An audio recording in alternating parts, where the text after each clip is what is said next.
Portal study portal में आप लोगों का एक बार फिर से स्वागत है। दोस्तों, आज की ये क्लास होने वाली है ईवीएस मैराथन, जिसमें हम लगभग 1000% देखेंगे। जो भी प्रीवियस ईयर्स के क्वेश्चन पेपर हैं वहां से हमने इन क्वेश्चंस को उठाया है, यानी कि जो भी पिछले साल के जो क्वेश्चन हुए हैं, जो भी पेपर हुए हैं, चाहे वो सीटेट है, डीएसएसबी है, केवीएस है, कोई भी टीचिंग एग्जाम है या कोई भी एग्जाम जिसमें आपका क्वेश्चन आता है ईवीएस का, जीके का, वहां से हमने इन क्वेश्चंस को उठाया है। हमने 30 टेस्ट पेपर हम इस वीडियो में यहाँ पर देखने वाले हैं ईवीएस के, पर्यावरण अध्ययन के। तो वीडियो को अंत तक जरूर देखें, वीडियो को लाइक जरूर कीजिएगा और अपने दोस्तों के साथ अपने व्हाट्सएप, फेसबुक पर शेयर करें ताकि ज्यादा से ज्यादा लोग जुड़ सके और ज्यादा से ज्यादा लोग इसका फायदा उठा सके।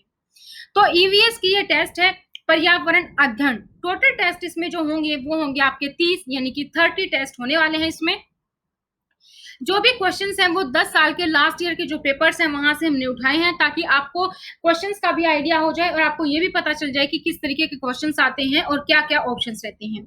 इसके अलावा स्टडी पोर्टल आपको ऑनलाइन ऑफलाइन कोचिंग प्रोवाइड करता है और हम आपको घर बैठे नोट्स भी प्रोवाइड करते हैं, ताकि आप अपने शहर में, अपने गांव में, अपने इलाके में बैठकर अपने एग्जाम की तैयारी कर सकें।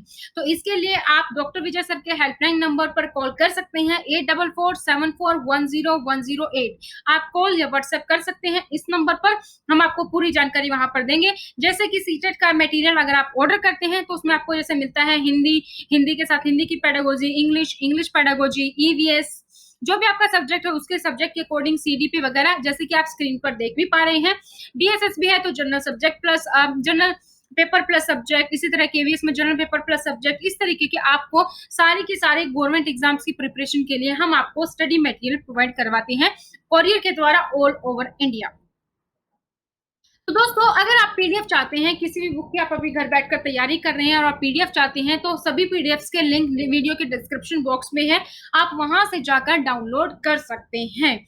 जैसे कि आपको सिर्फ हिंदी पेडागोजी चाहिए तो वो भी आप डाउनलोड कर सकते हैं, सिर्फ एसएसटी की पेडागोजी चाहिए वो भी आप डाउनलोड कर सकते हैं, ईवीएस के टेस्ट पेपर चाहिए, ईवीएस की बुक्स चाहिए तो वो भी आप डिस्क्रिप्शन बॉक्स से डाउनलोड कर पाएंगे। तो हेल्पलाइन नंबर है हमारा ये 8447410108। अगर आप लोग नए हैं चैनल पर, अभी जुड़े हैं, तो आप अपना नेम, सिटी, सब्जेक्ट और एग्जाम, जैसे कि मान लीजिए आपका नाम है मनोज, सिटी है आपकी मान लीजिए देहरादून, सब्जेक्ट है आपका मान लीजिए एसएसटी, एग्जाम है आपका मान लीजिए डीएसएसबी, तो इस तरीके से आप अपना नाम, सिटी, सब्जेक्ट और एग्जाम लिखकर हमें हेल्पलाइन नंबर 8447410108 पर व्हाट्सएप कर सकते हैं। प्लीज व्हाट्सएप कीजिएगा क्योंकि एसएमएस में सेव करना मुश्किल हो जाता है, ताकि हम आपको ब्रॉडकास्ट ग्रुप में ऐड कर लें और जैसे ही कोई भी इंपॉर्टेंट नोटिफिकेशन आती है, किसी भी गवर्नमेंट एग्जाम की कोई भी वीडियो आती है, किसी भी सब्जेक्ट की कोई भी टेस्ट पेपर टेस्ट सीरीज आती है, तो उसकी नोटिफिकेशन आपको मोबाइल पर मिल जाए। तो इतना सुनने के लिए थैंक यू। अब हम क्वेश्चन सीरीज शुरू करते हैं, जिसमें हम 1000 क्वेश्चंस देखेंगे। तो 1 बाय 1 हम 30 टेस्ट इस वीडियो में देखने वाले हैं। वीडियो को अंत तक जरूर देखें। हमने टेस्ट सीरीज में इसलिए आपको रखा है कि टेस्ट पेपर, ताकि अगर आप जैसे कंप्लीट वीडियो एक बार नहीं देख पाते हैं तो आप बाद में देखें तो आपको याद रहे कि मैंने 2 टेस्ट कर लिए थे या मैंने 3 टेस्ट कर लिए थे, और कॉपी पेन लेकर जरूर बैठे, ताकि जो भी इंपॉर्टेंट नोटिफिकेशन आएगी, जो भी इंपॉर्टेंट क्वेश्चंस आएंगे, उसके नोट्स भी आप साथ साथ बनाते चले। तो चलिए करते हैं शुरू। पहला क्वेश्चन, प्राथमिक स्तर पर निम्नलिखित में से पर्यावरण अध्ययन की सबसे प्रभावपूर्ण विधि कौन सी नहीं है? तो मैं हमेशा जब भी आपको क्वेश्चन करवाती हूँ हमेशा रिपीट करती हूँ, ये आपको हमेशा ध्यान रखना है, क्वेश्चन को ध्यान से पढ़ना है। इसमें पूछा गया है कौन सी विधि नहीं है, तो नहीं है आपको बतानी है, क्योंकि कई बार हम क्या होते हैं, हम जल्दी जल्दी क्वेश्चन को पढ़ लेते हैं कि प्राथमिक स्तर पर निम्नलिखित में से पर्यावरण अध्ययन की सबसे प्रभावशाली विधि, और कई बार हम इतना ही पढ़ के छोड़ देते हैं जब हम एग्जाम के प्रेशर में होते हैं। और अगर आपको बाय चांस पहला ऑप्शन आपको ऐसा मिल गया जो विधि है, तो आप गलत कर देते हैं एग्जाम में और आप उसी पे टिक कर लेते हैं। तो ऐसे बहुत सारी टिप्स हैं जो आपको एग्जाम में देखनी है, तो ऐसी वीडियो हम आपके लिए लेकर आएंगे। तो यहाँ पर ये जो आपको याद रखना है कि क्वेश्चन को आप हमेशा ध्यान से पढ़ें, चाहे आपको 2 बार ही पढ़ना पड़े। तो प्राथमिक स्तर पर निम्नलिखित में से पर्यावरण अध्ययन की सबसे प्रभावपूर्ण विधि कौन सी नहीं है? आप अपने आंसर कमेंट सेक्शन में बताते रहिए। तो फर्स्ट का जो ऑप्शन होगा, व्याख्यान विधि भी है, कहानी विधि भी है, समस्या समाधान विधि भी है, भ्रमण विधि, ये एक प्रभावशाली विधि नहीं है। नेक्स्ट क्वेश्चन की ओर बढ़ते हैं। पर्यावरण अध्ययन के अंतर्गत संग्रहालय भ्रमण का मुख्य उद्देश्य क्या है? तो पर्यावरण अध्ययन में जब आप संग्रहालय, आप म्यूजियम में जब भ्रमण करते हो, वहां पर आप जाकर देखते हो, तो उसका जो उद्देश्य है वो क्या होता है? क्या आप मनोरंजन के लिए जाते हैं? वहां पर आपको सरकारी योजनाओं का निर्वाह करना होता है, इसलिए आप जाते हैं? प्रत्यक्ष अनुभव के लिए जाते हैं या पिकनिक मनाने के लिए जाते हैं? तो जो सबसे इफेक्टिव जो इसमें आंसर है वो है आपका आंसर थर्ड, ऑप्शन नंबर 3 आपका यहाँ पर सही है। प्रत्यक्ष अनुभव के लिए आप संग्रहालय भ्रमण के लिए जाते हैं। नेक्स्ट क्वेश्चन देखते हैं कि सीखने की प्रक्रिया में सृजनात्मक, तो क्या बच्चों में करके सीखने के प्रति रुचि का विकास करती है, बच्चों के रटने की प्रवृत्ति को मजबूत करती है, बच्चों को एक दिशा में सोचने की योग्यता को विकसित करती है, या फिर पाठ्य पुस्तक पर निर्भरता को बढ़ावा देती है? तो आप अपना आंसर सोच सकते हैं और आप मुझे अपना कमेंट सेक्शन में बता सकते हैं। तो आपको बताना है कि क्या आंसर रहेगा इसमें। तो बताइए थर्ड में कौन सा ऑप्शन करेक्ट होगा? आपका ऑप्शन नंबर 1, सीखने की प्रक्रिया में सृजनात्मक के प्रति रुचि का विकास करती है। तो option number first is correct. Next question की ओर बढ़ते हैं। पर्यावरण अध्ययन शिक्षण में कौन सा एक कारक अभिप्रेरित शिक्षण का संकेत देता है?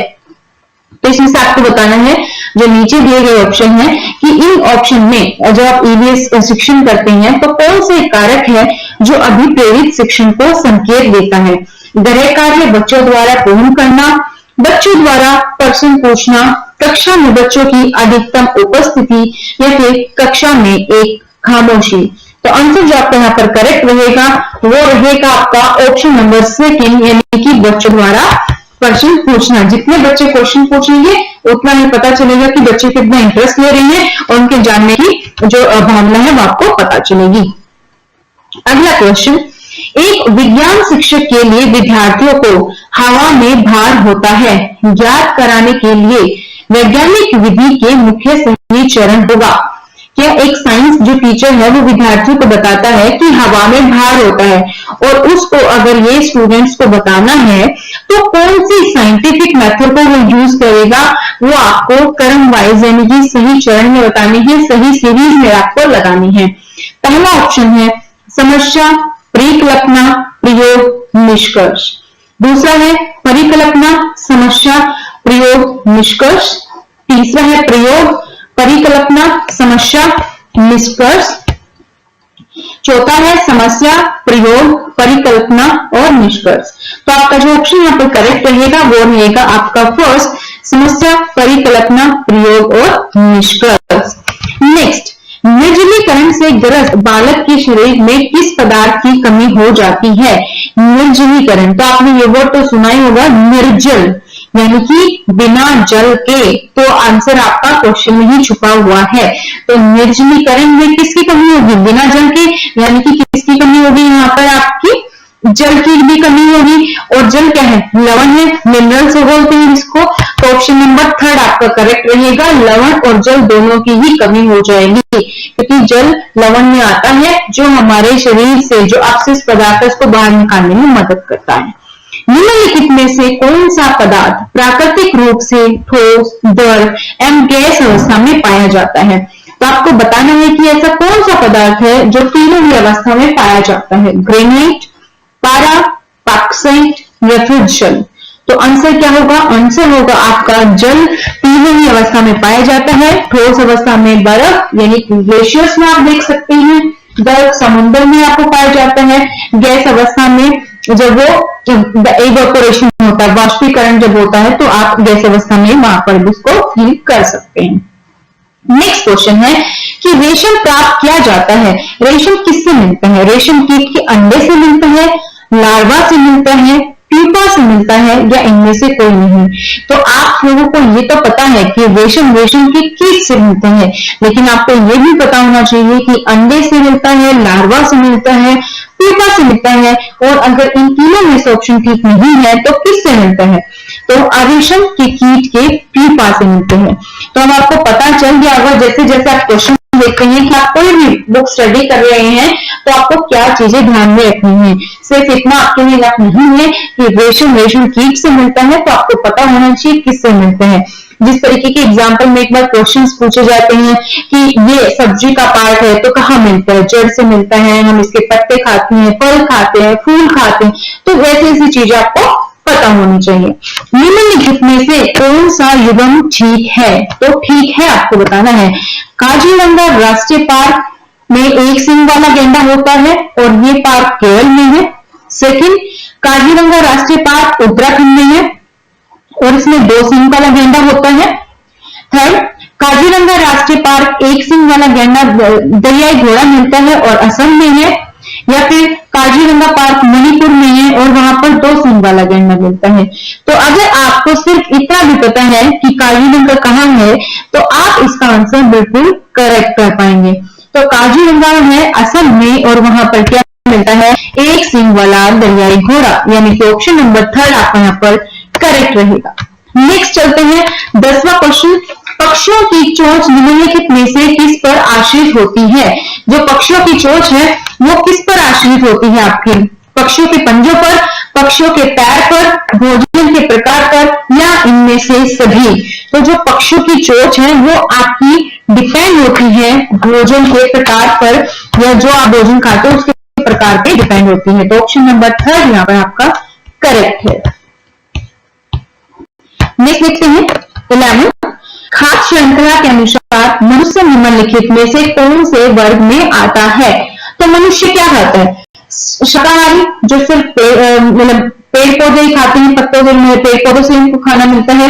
सर्वाहारी जो पेड़ पौधे भी खाते हैं, जंतुओं से जो खाना मिलता है वो भी खाते हैं। मांसाहारी जो मांस मछली मीट खाते हैं, या फिर शाकाहारी एंड सर्वाहारी। तो आंसर क्या रहेगा, जो मनुष्य है वो, अगर यहाँ पर इन तीनों में से आता कि इनमें से कोई नहीं है तो हम आंसर कर देते हैं सर्वाहारी, लेकिन यहाँ पर शाकाहारी और सर्वाहारी भी है, तो कुछ लोग शाकाहारी भी होते हैं, कुछ लोग सर्वाहारी भी होते हैं। तो 4th ऑप्शन आपका यहाँ पर करेक्ट है। तो 4th ऑप्शन आपका यहाँ पर रहेगा करेक्ट। नेक्स्ट क्वेश्चन देखते हैं कि संचार के लिए उपग्रह कहाँ स्थापित किए जाते हैं। जब संचार हमें करना होता है, कम्युनिकेशन के लिए जो सैटेलाइट हम स्थापित करते हैं वो कहाँ पे स्थापित करते हैं, समताप मंडल पे, धरातल से 36,000 किलोमीटर की ऊंचाई पर, शोक सीमा, या फिर आयन मंडल से। तो आंसर आपका जो यहाँ पर करेक्ट रहेगा वो है कि धरातल से 36,000 किलोमीटर की ऊंचाई पर, यानी कि ऑप्शन नंबर आपका सेकंड यहाँ पर करेक्ट रहेगा। सेकंड ऑप्शन आपका यहाँ पर करेक्ट। अब देखते हैं क्वेश्चन नंबर 13। समाज की कौन सी इकाई में रक्त संबंधों का पाया जाना अनिवार्य है। तो कौन सी इकाई है जिसमें रक्त संबंधों का पाया जाना अनिवार्य है, वो आपको यहाँ पर बताना है। तो उसमें जो ऑप्शन है वो एक बार यहाँ पर देख लेते हैं कि कौन कौन से ऑप्शन हैं। परिवार में, गांव में, समुदाय में, या पास पड़ोस में। तो यहाँ पे पूछे आपसे रक्त संबंध यानी कि ब्लड रिलेशन। तो ब्लड रिलेशन आपके कहाँ पाए जाते हैं, आपकी फैमिली में। तो परिवार आपका फर्स्ट ऑप्शन यहाँ पर करेक्ट रहेगा। अगला क्वेश्चन है 14 कि भारत के राष्ट्रीय चिन्ह में स्थित चक्र में तीनों की संख्या होती है। जो आपको बतानी है, तो जो वो होती है 12, 24, 16 या 20। तो अशोक चक्र में जो तीलियां होती हैं वो होती हैं 24 यानी कि 24। तो आंसर आपका जो करेक्ट रहेगा वो रहेगा 3rd। अब बढ़ते हैं हम क्वेश्चन नंबर 15 की ओर। पौधों में प्रकाश संश्लेषण यानी कि फोटोसिंथेसिस द्वारा जो भोजन बनाने की प्रक्रिया है उसमें से कौन सी ऊर्जा का प्रारंभिक स्रोत होगा। तो जो ऑप्शन दिए गए उसमें से आपको बताना है कि कौन सी ऊर्जा का प्राथमिक स्रोत यानी कि प्राइमरी सोर्स है। भोजन है, सूर्य का प्रकाश है, पौधे का तना, या फिर मनुष्य। तो फोटोसिंथेसिस क्या होता है, वह प्रक्रिया जिसके द्वारा पौधे अपना खाना बनाते हैं और उसके लिए उनको क्या जरूरत होता है, सूर्य के प्रकाश, पानी और कार्बन डाइऑक्साइड। तो ये उनको चाहिए होती है। तो सूर्य का प्रकाश यहाँ पर उनका मेन प्राइमरी सोर्स होता है। तो आंसर जो आपका 3rd है वो आपका यहाँ पर करेक्ट रहेगा। नेक्स्ट देखते हैं हम 16। एक अच्छे परीक्षण की कौन सी विशेषता नहीं है। इसमें आपको बताना नहीं है। तो एक जो अच्छा परीक्षण होता है उसकी कौन सी विशेषता नहीं है, वैधता नहीं है, वस्तुनिष्ठा नहीं है, विश्वनीयता नहीं है या फिर उत्तीर्ण करना नहीं है। तो आंसर जो आपका यहाँ पर करेक्ट रहेगा वो रहेगा 4, उत्तीर्ण करना एक अच्छी विशेषता नहीं है। निम्नलिखित में से एक बचत सर्वर सामग्री है, यानी कि आप उसको देख भी सकते हो और आप उसको सुन भी सकते हो। तो वो कौन सी सामग्री है इसमें से? टेप रिकॉर्डर, मॉडल, रेडियो या फिर भ्रमण। तो अगर आप टेप रिकॉर्डर की बात करते हैं तो आप उसको सिर्फ सुन सकते हैं, रेडियो से आप सिर्फ सुन सकते हैं, वो बोल रहे उसको आप देख नहीं सकते, मॉडल में आप देख सकते हैं, सुन नहीं सकते। तो आंसर आपका रहेगा 4 यानी कि भ्रमण। नेक्स्ट क्वेश्चन की ओर बढ़ते हैं। पर्यावरण अध्ययन के अंतर्गत अपने आसपास के परिवेश को जानने का सबसे सरल माध्यम है। जो ईवीएस है उसमें आप अपने आसपास के परिवेश को जानते हो, एनवायरनमेंट को जानते हो। तो इसके लिए आपका जो सबसे सरल माध्यम है वो कौन सा है? पुस्तकें, दूरदर्शन, समाचार पत्र पत्रिकाएं या फिर अवलोकन। तो आंसर आपका जो यहाँ पर रहेगा वो क्या है? पुस्तकों से भी आप जानते हो, दूरदर्शन से भी जानते हो, समाचार पत्र पत्रिका से भी जानते हो, लेकिन एक आप अपने परिवेश के एनवायरनमेंट को जो आपके आसपास है उन लोगों को आप कैसे जानते हो? अवलोकन। सेकंड ऑप्शन यहाँ पर करेक्ट रहेगा। नेक्स्ट क्वेश्चन की ओर बढ़ते हैं। क्वेश्चन नंबर 90, पर्यावरण अध्ययन में उपचारात्मक आकलन का उद्देश्य है। तो जो ईवीएस में उपचारात्मक आकलन होता है उसका उद्देश्य क्या है?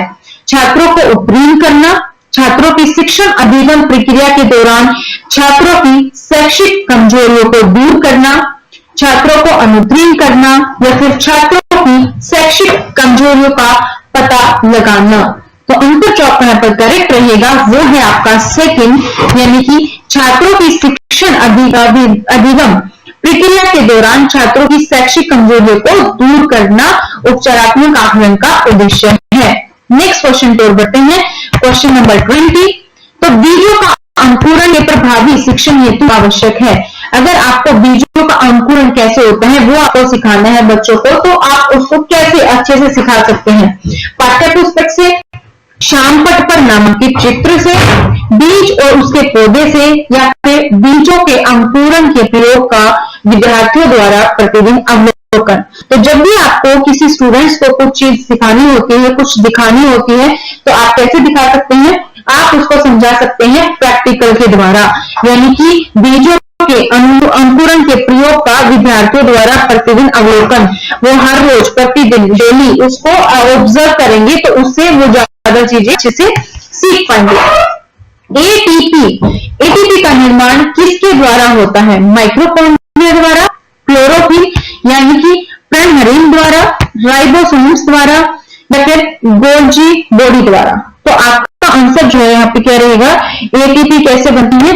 एटीपी बनते हैं माइटोकॉन्ड्रिया से। तो ऑप्शन नंबर ए आपका यहाँ पर करेक्ट रहेगा। नेक्स्ट देखते हैं कि लाल आंकड़ा बुक यानी कि रेड डाटा बुक जो होती है इनमें किसके लिए चर्चित है? किसमें क्या होता है रेड डाटा बुक में? विलुप्त पौधे एवं प्राणियों के लिए होती है, विलुप्त पौधों के लिए होती है या संकटग्रस्त पौधों के लिए होती है या फिर संकटग्रस्त प्राणियों के लिए होती है? तो रेड डाटा बुक अगर आप लोग जानते हैं तो इसमें दोनों ही होते हैं, विलुप्त पौधे भी होते हैं और प्राणी भी होते हैं। तो विलुप्त इसमें होता है, ये आपको याद रखना है। यही जो संकट पे आ चुका है हाई अलर्ट, तो वो किसके लिए होगा? उसी के लिए जो विलुप्त होने की कगार पे है, तो उसके लिए है। अगला क्वेश्चन है कि एक रोगी को लगातार घाव से रक्त बह रहा है, रोगी को कौन से विटामिन की कमी के द्वारा लगातार रक्त बह रहा है? तो आपको इसमें बेसिकली क्या बताना है? आपको वो विटामिन बताना है जो रक्त का थक्का जमाने में मदद करता है। तो कौन सा विटामिन है वो? विटामिन के, विटामिन ए, विटामिन जी या फिर विटामिन बी? तो आंसर आपका रहेगा वो रहेगा आपका के, विटामिन के आपकी हेल्प करता है रक्त को थक्का जमाने में। नेक्स्ट क्वेश्चन देख लेते हैं। प्लेग नामक रोग कौन से जीव द्वारा फैलता है? तो जो प्लेग है वो कैसे फैलता है? मच्छर से फैलता है, बंदर से फैलता है, सुअर से फैलता है या फिर चूहे से फैलता है? तो ये जो आपका है वो फैलता है चूहे से।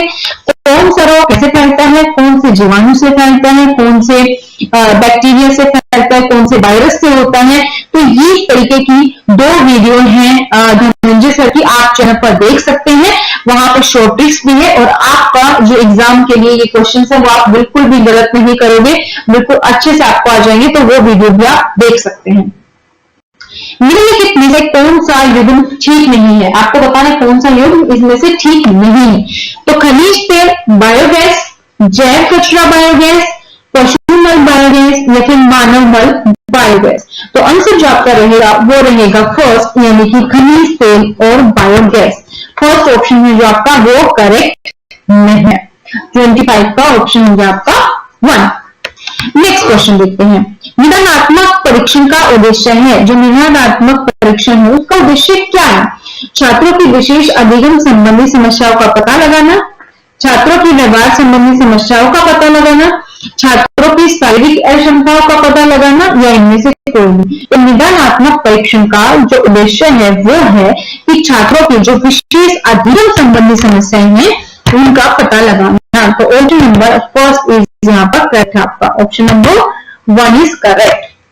देखते हैं पर्यावरण अध्ययन का प्रमुख उद्देश्य है, तो जो ईवीएस है उसका उद्देश्य क्या है? पर्यावरण से सामंजस्य बनाना, जीव संरक्षण करना, प्रदूषण उन्मूलन करना, या इनमें से कोई नहीं। तो आंसर जो आपका करेक्ट है वो क्या है? इसमें पर्यावरण से क्या करते हो? बेसिकली आप अपने जो आसपास है, जो भी जीव जंतु है, प्राणी है, उसके बारे में आप जानते हो, क्या इंटरेक्शन जरूरी है, बायोटिक एबायोटिक, तो वो सारी चीजें जानते हो। तो फोर्थ ऑप्शन यहाँ पे रहेगा इनमें से कोई नहीं। अब हम क्वेश्चन बढ़ते हैं 28 की तरफ। तो ये थोड़ी सी हैवी पीडीएफ है इसलिए थोड़ा सा परेशान कर रही है। तो 28 क्वेश्चन जो है वो हम यहाँ पर देखते हैं कि क्या है।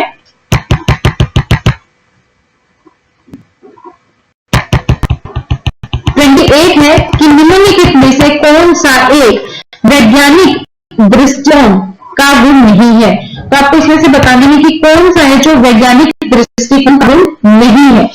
निष्पक्षता, उदारमति, कारण तथा तथ्य में विश्वास और अंधविश्वास में रुचि। तो आंसर है आपका यहाँ पर अंधविश्वास में रुचि, ये साइंटिफिक दृष्टिकोण का गुण नहीं है। तो फोर्थ ऑप्शन आपका यहाँ पर करेक्ट है। 29 पर्यावरण अध्ययन में सतत एवं व्यापक मूल्यांकन का प्रमुख उद्देश्य है। तो पर्यावरण अध्ययन में जो सतत एवं व्यापक मूल्यांकन का उद्देश्य है वो क्या है? धनात्मक, परिणात्मक, गुणात्मक, ये से कोई नहीं। आंसर आपका जो करेक्ट रहेगा वो रहेगा सेकंड, यानी कि परिणात्मक। सेकंड ऑप्शन आपका यहाँ पर करेक्ट है। अब बात कर लेते हैं फर्स्ट टेस्ट पेपर के लास्ट क्वेश्चन यानी कि 30 की। पर्यावरण अध्ययन की कौन सी विधि को वैज्ञानिक विधि के रूप में मान्यता है? तो पर्यावरण अध्ययन की कौन सी विधि है जिसको आप साइंटिफिक विधि के रूप में मान्यता देते हैं? योजना विधि, कहानी विधि, व्याख्यान विधि, या प्रदर्शन विधि यानी कि एग्जीबिशन। तो आंसर आपका जो यहाँ पर करेक्ट रहेगा वो रहेगा आपका 4। तो इसी तरीके के 30 टेस्ट पेपर इसमें हैं जो हम आज कंप्लीट करने वाले हैं। तो ये आपका फर्स्ट कंप्लीट हो गया है। तो फर्स्ट का स्कोर भी आप मुझे बता सकते हैं कि आपने 30 में से कितना स्कोर किया।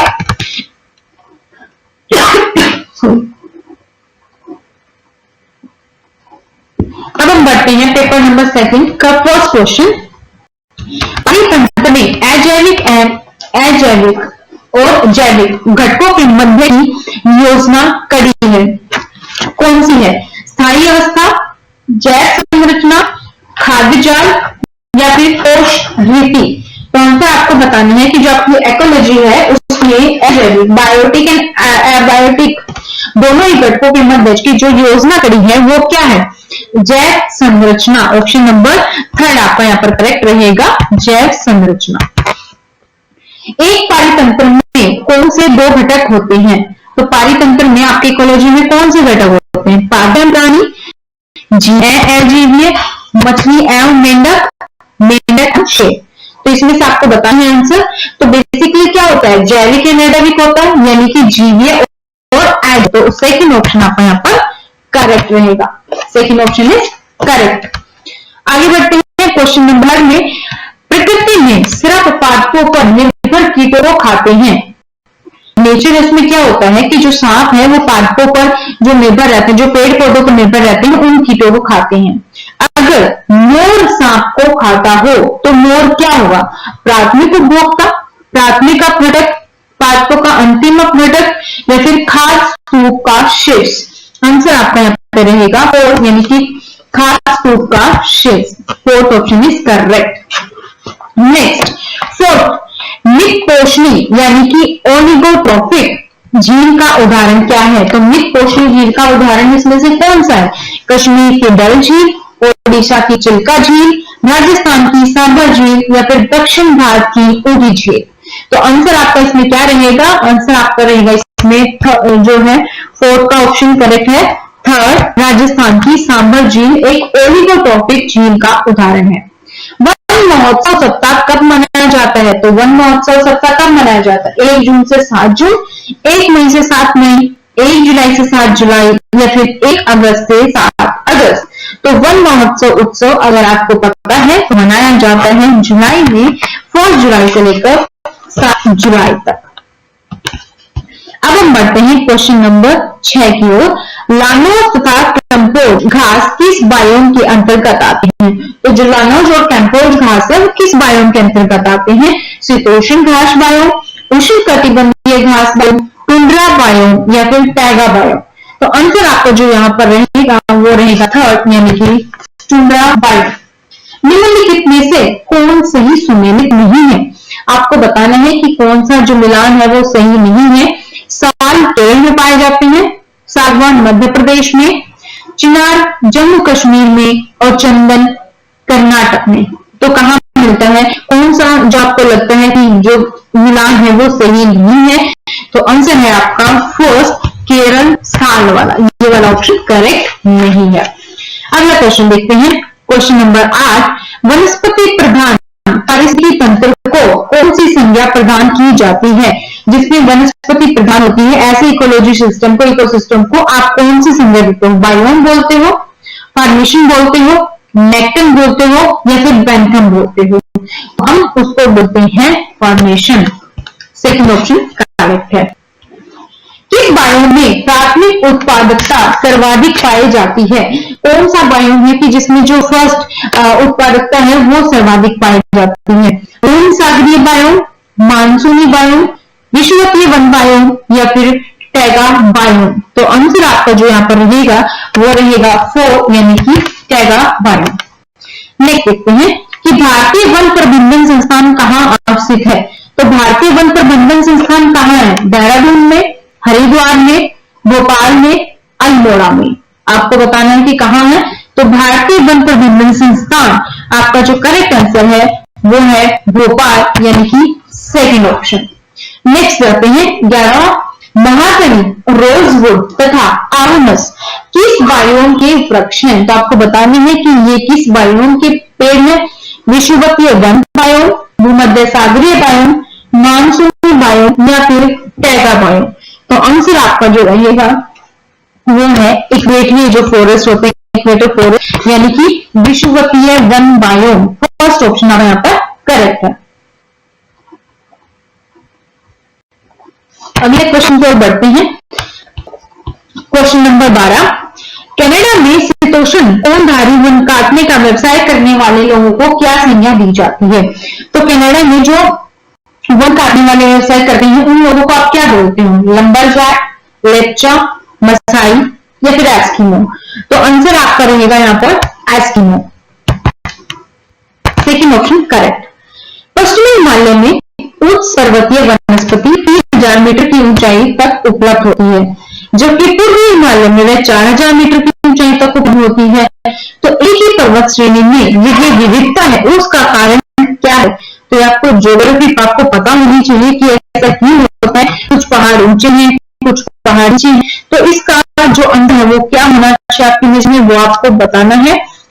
तो पूर्वी हिमालय का जो पश्चिमी हिमालय की अपेक्षा अधिक ऊंचा होना है, इसके लिए यह पूर्वी हिमालय में पश्चिमी हिमालय की अपेक्षा अधिक मानसूनी वर्षा होती है, इसीलिए यह पूर्वी हिमालय की चट्टानों का उर्वर होना, यह पूर्वी हिमालय का दक्षिणी दिशा की ओर मुड़ना। तो आंसर जो आपका इसमें रहेगा वो रहेगा फर्स्ट, यानी कि पूर्वी हिमालय का पश्चिमी हिमालय की अपेक्षा अधिक ऊंचा होना। तो फर्स्ट ऑप्शन आपका करेक्ट है। नेक्स्ट देखते हैं कि उपभोक्ता के अंतर्गत आते हैं, उपभोक्ता के अंतर्गत क्या आते हैं? शाकाहारी, परजीवी, मृतोपजीवी या ये सभी? तो आंसर जो आपका यहाँ पर करेक्ट रहेगा वो आपका यहाँ पर रहेगा सेकंड ऑप्शन, यानी कि परजीवी। उपभोक्ता के अंतर्गत कौन आते हैं? परजीवी आते हैं। अगला क्वेश्चन देखते हैं। अगला क्वेश्चन है हमारा, एक तालाब परितंत्र में बड़ी मछलियां, कछुए, मेंढक होते हैं, तो क्या होता है? उत्पादक, प्रथम श्रेणी के उपभोक्ता या फिर द्वितीय श्रेणी के उपभोक्ता? तो आंसर जो आपका यहाँ पर रहेगा वो आपका रहेगा 4, यानी कि द्वितीय श्रेणी के उपभोक्ता। नेक्स्ट देखते हैं, नेक्स्ट क्वेश्चन नंबर 16, जैव मंडल जल, थल व वायुमंडल के कितने क्षेत्र में विस्तृत है? 1.4 किलोमीटर, 22 से 30 किलोमीटर, 114 किलोमीटर या फिर 11.4 किलोमीटर? तो आंसर जो आपका यहाँ पर रहेगा ये है 22 से 30 किलोमीटर। यह ऑप्शन यहाँ पर करेक्ट है। विश्व के सभी भौगोलिक पारितंत्रों के संगठन को कहते हैं? जो विश्व के सभी भौगोलिक जो पारितंत्र है, परितंत्र है, उनको आप क्या कहते हैं? जैव मंडल बोलते हैं, वायुमंडल बोलते हैं, स्थल मंडल बोलते हैं या आयन मंडल बोलते हैं? तो उसको हम क्या बोलते हैं? हम बोलते हैं उसको बायोस्फीयर, यानी कि जैव मंडल, जहाँ पे स्थल मंडल भी होता है, वायुमंडल भी होता है और आपका जो है आयन मंडल भी होता है। तो तीनों मिलते हैं कहां पर? ये मिलते हैं आपके जैव मंडल पर। नेक्स्ट क्वेश्चन, क्वेश्चन नंबर 18, घरों में साज सज्जा की सामग्री में रखे गए कृत्रिम पारितंत्र को क्या कहते हैं? तो अगर आप लोगों ने किसी के घर पर जाते हैं, किसी मॉल में जाना है, अगर आपके घर में रखा है तो हो सकता है आपके घर पर भी रखा हो। तो जो नेचुरल, एक तो नेचुरल इकोसिस्टम होता है, एक हम आर्टिफिशियल इकोसिस्टम कैसे बना के रखते हैं। तो उसमें क्या होता है, आपने देखा होगा, हम पेड़ पौधे भी होते हैं, उसमें थोड़ा सा पहाड़ भी बना देते हैं, वनस्पति उसमें लगाते हैं, मछलियां जिसमें होता है, तो उसको क्या बोलते हैं? एक्वेरियम। एक्वेरियम आप लोगों ने देखा होगा। तो आंसर आपका इसमें सेकंड करेक्ट रहेगा। नेक्स्ट, जैतून की फसल है, जो जैतून की फसल है वो क्या है? उष्ण जलवायु की, शीतोष्ण जलवायु की, भूमध्य सागरीय जलवायु की या फिर टैगा जलवायु की? तो जैतून की फसल आपकी भूमध्य सागरीय जलवायु की है। Third option is correct. Next question, किसी भी बायोम में प्राणी जीवन, उसकी क्रियाशीलता की तीव्रता तथा उनकी संख्या किस पर निर्भर करती है? तो किस पर निर्भर करती है? बायोम विशेष की वनस्पति संरचना पर, सकल बायोमास पर, जातियों के संगठन पर, वनस्पति की संरचना, सकल बायो एवं जातियों के संगठन। तो आंसर जो आपका यहाँ पर करेक्ट रहेगा वो रहेगा आपका 4, वनस्पति की संरचना, सकल बायो एवं जातियों के संगठन पर। नेक्स्ट, किस बायोम में चराई अनुकरण का पूर्ण विकास हुआ है? कौन सी बायोम है जिसमें कि चराई अनुकरण का पूर्ण विकास हुआ है? सवाना बायोम में, टुंड्रा बायोम में, रोम सागरीय बायोम में या फिर शीतोष्ण घास यानी प्रेयरी बायोम में? आंसर आपका यहाँ पर जो करेक्ट है वो है आपका सवाना बायोम में। First option is correct. Next question देखते हैं, कुंजवन कहाँ वितरित है? कुंजवन कहाँ है? साइबेरिया में, भूमध्य सागरीय क्षेत्र में, उत्तरी अफ्रीका में या फिर अरब में? तो कुंज कहाँ पे आपका? थर्ड ऑप्शन आपका यहाँ पर करेक्ट है, कुंजवन है आपका उत्तरी अफ्रीका में। अगला क्वेश्चन देखते हैं कि दिल्ली, अलीगढ़, आगरा, मेरठ व मुजफ्फरनगर किसका प्रतिनिधित्व करते हैं? तो ये किसका प्रतिनिधित्व करते हैं? उष्ण कटिबंधीय सवाना होते हैं, यहाँ पर घास के मैदान होते हैं, उपातांतरित सवाना होते हैं या फिर उष्ण कटिबंधीय पर्णपाती कुंजवन होते हैं? तो आंसर जो आपको यहाँ पर करेक्ट रहेगा वो रहेगा थर्ड, यहाँ पर रूपांतरित सवाना होते हैं। नेक्स्ट क्वेश्चन, क्राउन साइनस नामक परिदृश्य कहाँ मिलता है? तो जो क्राउन साइनस है ये कहाँ होता है? शीतोष्ण वनों के पतझड़ के मौसम में, शीतोष्ण वनों में बसंत के दिनों में, उष्ण कटिबंधीय वर्षा वनों में या फिर चक्र की झाड़ियों में? आंसर आपका यहाँ पर करेक्ट रहने वाला है थर्ड, उष्ण वर्षा वनों में। तो थर्ड ऑप्शन आपका यहाँ पर करेक्ट है। भूगोल को मानव पारिस्थितिकी, ह्यूमन इकोलॉजी के रूप में परिभाषित किया था। भूगोल को किसके रूप में परिभाषित किया था? Human ecology. ह्यूमन इकोलॉजी ही हम इसमें समझते हैं बेसिकली। तो आपको बताना है कि इसमें कौन सा रहेगा ऑप्शन। हम एक बार देख लेते हैं, तो हम चलते हैं नेक्स्ट पेज। एक सेकंड, अभी ऑप्शन हम देखते हैं। तो पैट्रिक गिडीस ने, हेरोल्ड मैकिडोर ने, हॉर्लोन बारोज ने, या फिर ए हर्बर्टसन ने। तो आंसर जो आपका यहाँ पर रहेगा वो रहेगा आपका थर्ड, हॉर्लोन बारोज ने। तो थर्ड ऑप्शन आपका यहाँ पर इसमें करेक्ट है। नेक्स्ट क्वेश्चन देखते हैं। नेक्स्ट है आपका 26, निम्नलिखित में से किसे पर्यावरण के मूल संगठन में नहीं सम्मिलित किया जाता है? तो पर्यावरण के मूल संगठन में किसको सम्मिलित नहीं किया जाता है? 26 में 4 ऑप्शन आपका यहाँ पर, फोर्थ ऑप्शन जो है वो आपका करेक्ट है, यानी कि स्थानिक, fourth option is correct. Next चलते हैं। सबसे स्थायी पारिस्थितिक तंत्र है, जो सबसे स्थायी पारिस्थितिक तंत्र है वो कौन सा है? वन है, रेगिस्तान है, घास के मैदान है, या फिर समुद्री है? तो जो सबसे स्थायी पारिस्थितिक तंत्र है वो कौन सा आपको इसमें से लग रहा है? वो है आपका समुद्री। वन भी कभी खत्म हो सकते हैं, रेगिस्तान भी हो सकता है, कभी कुछ हो जाए, जो जैसा होता रहता है इंटरनल स्ट्रक्चर में अपने, और कुछ ना कुछ अलग अलग होता रहता है। तो इसी तरीके से घास के मैदान भी और समुद्र जो है वो थोड़ा स्थायी है। अगला, घट पर्णी के निम्नलिखित भागों में से कौन सा एक घट में रूपांतरित होता है? तो आपको आंसर बताना है इनमें से, स्तंभ, अनुप्रण, पत्ता, या फिर प्रण। तो जो घट पर्णी है इनमें से बेसिकली क्या होता है? पत्ता में एक घट के रूप में रूपांतरित होता है। तो सेकंड ऑप्शन आपका यहाँ पर करेक्ट है। नेक्स्ट है कि पारिस्थितिक तंत्र में तत्वों के चक्रण को क्या कहते हैं? तत्वों के चक्र को हम पारिस्थितिक तंत्र में क्या कहते हैं? रासायनिक चक्र, जैव भू रासायनिक चक्र, भूवैज्ञानिक चक्र, या भू रासायनिक चक्र? तो हम इसको बोलते हैं जैव भू रासायनिक चक्र। Second option is correct. Next question, Africa के जायरे बेसिन की कौन सी जनजाति अपना घर पेड़ों के ऊपर बनाती है? तो अफ्रीका की कौन सी जायरे बेसिन की जनजाति है जो पेड़ों के ऊपर अपना घर बनाती है? लंबरजैक हो नहीं सकता, हम ऑलरेडी देख चुके हैं लंबरजैक क्या होता है। तो आंसर इसमें आता है सेकंड, यानी कि पिग्मी। तो इसी के साथ आपका सेकंड पेपर जो है वो खत्म होता है, यानी कि 60 क्वेश्चन हम लोग कर चुके हैं।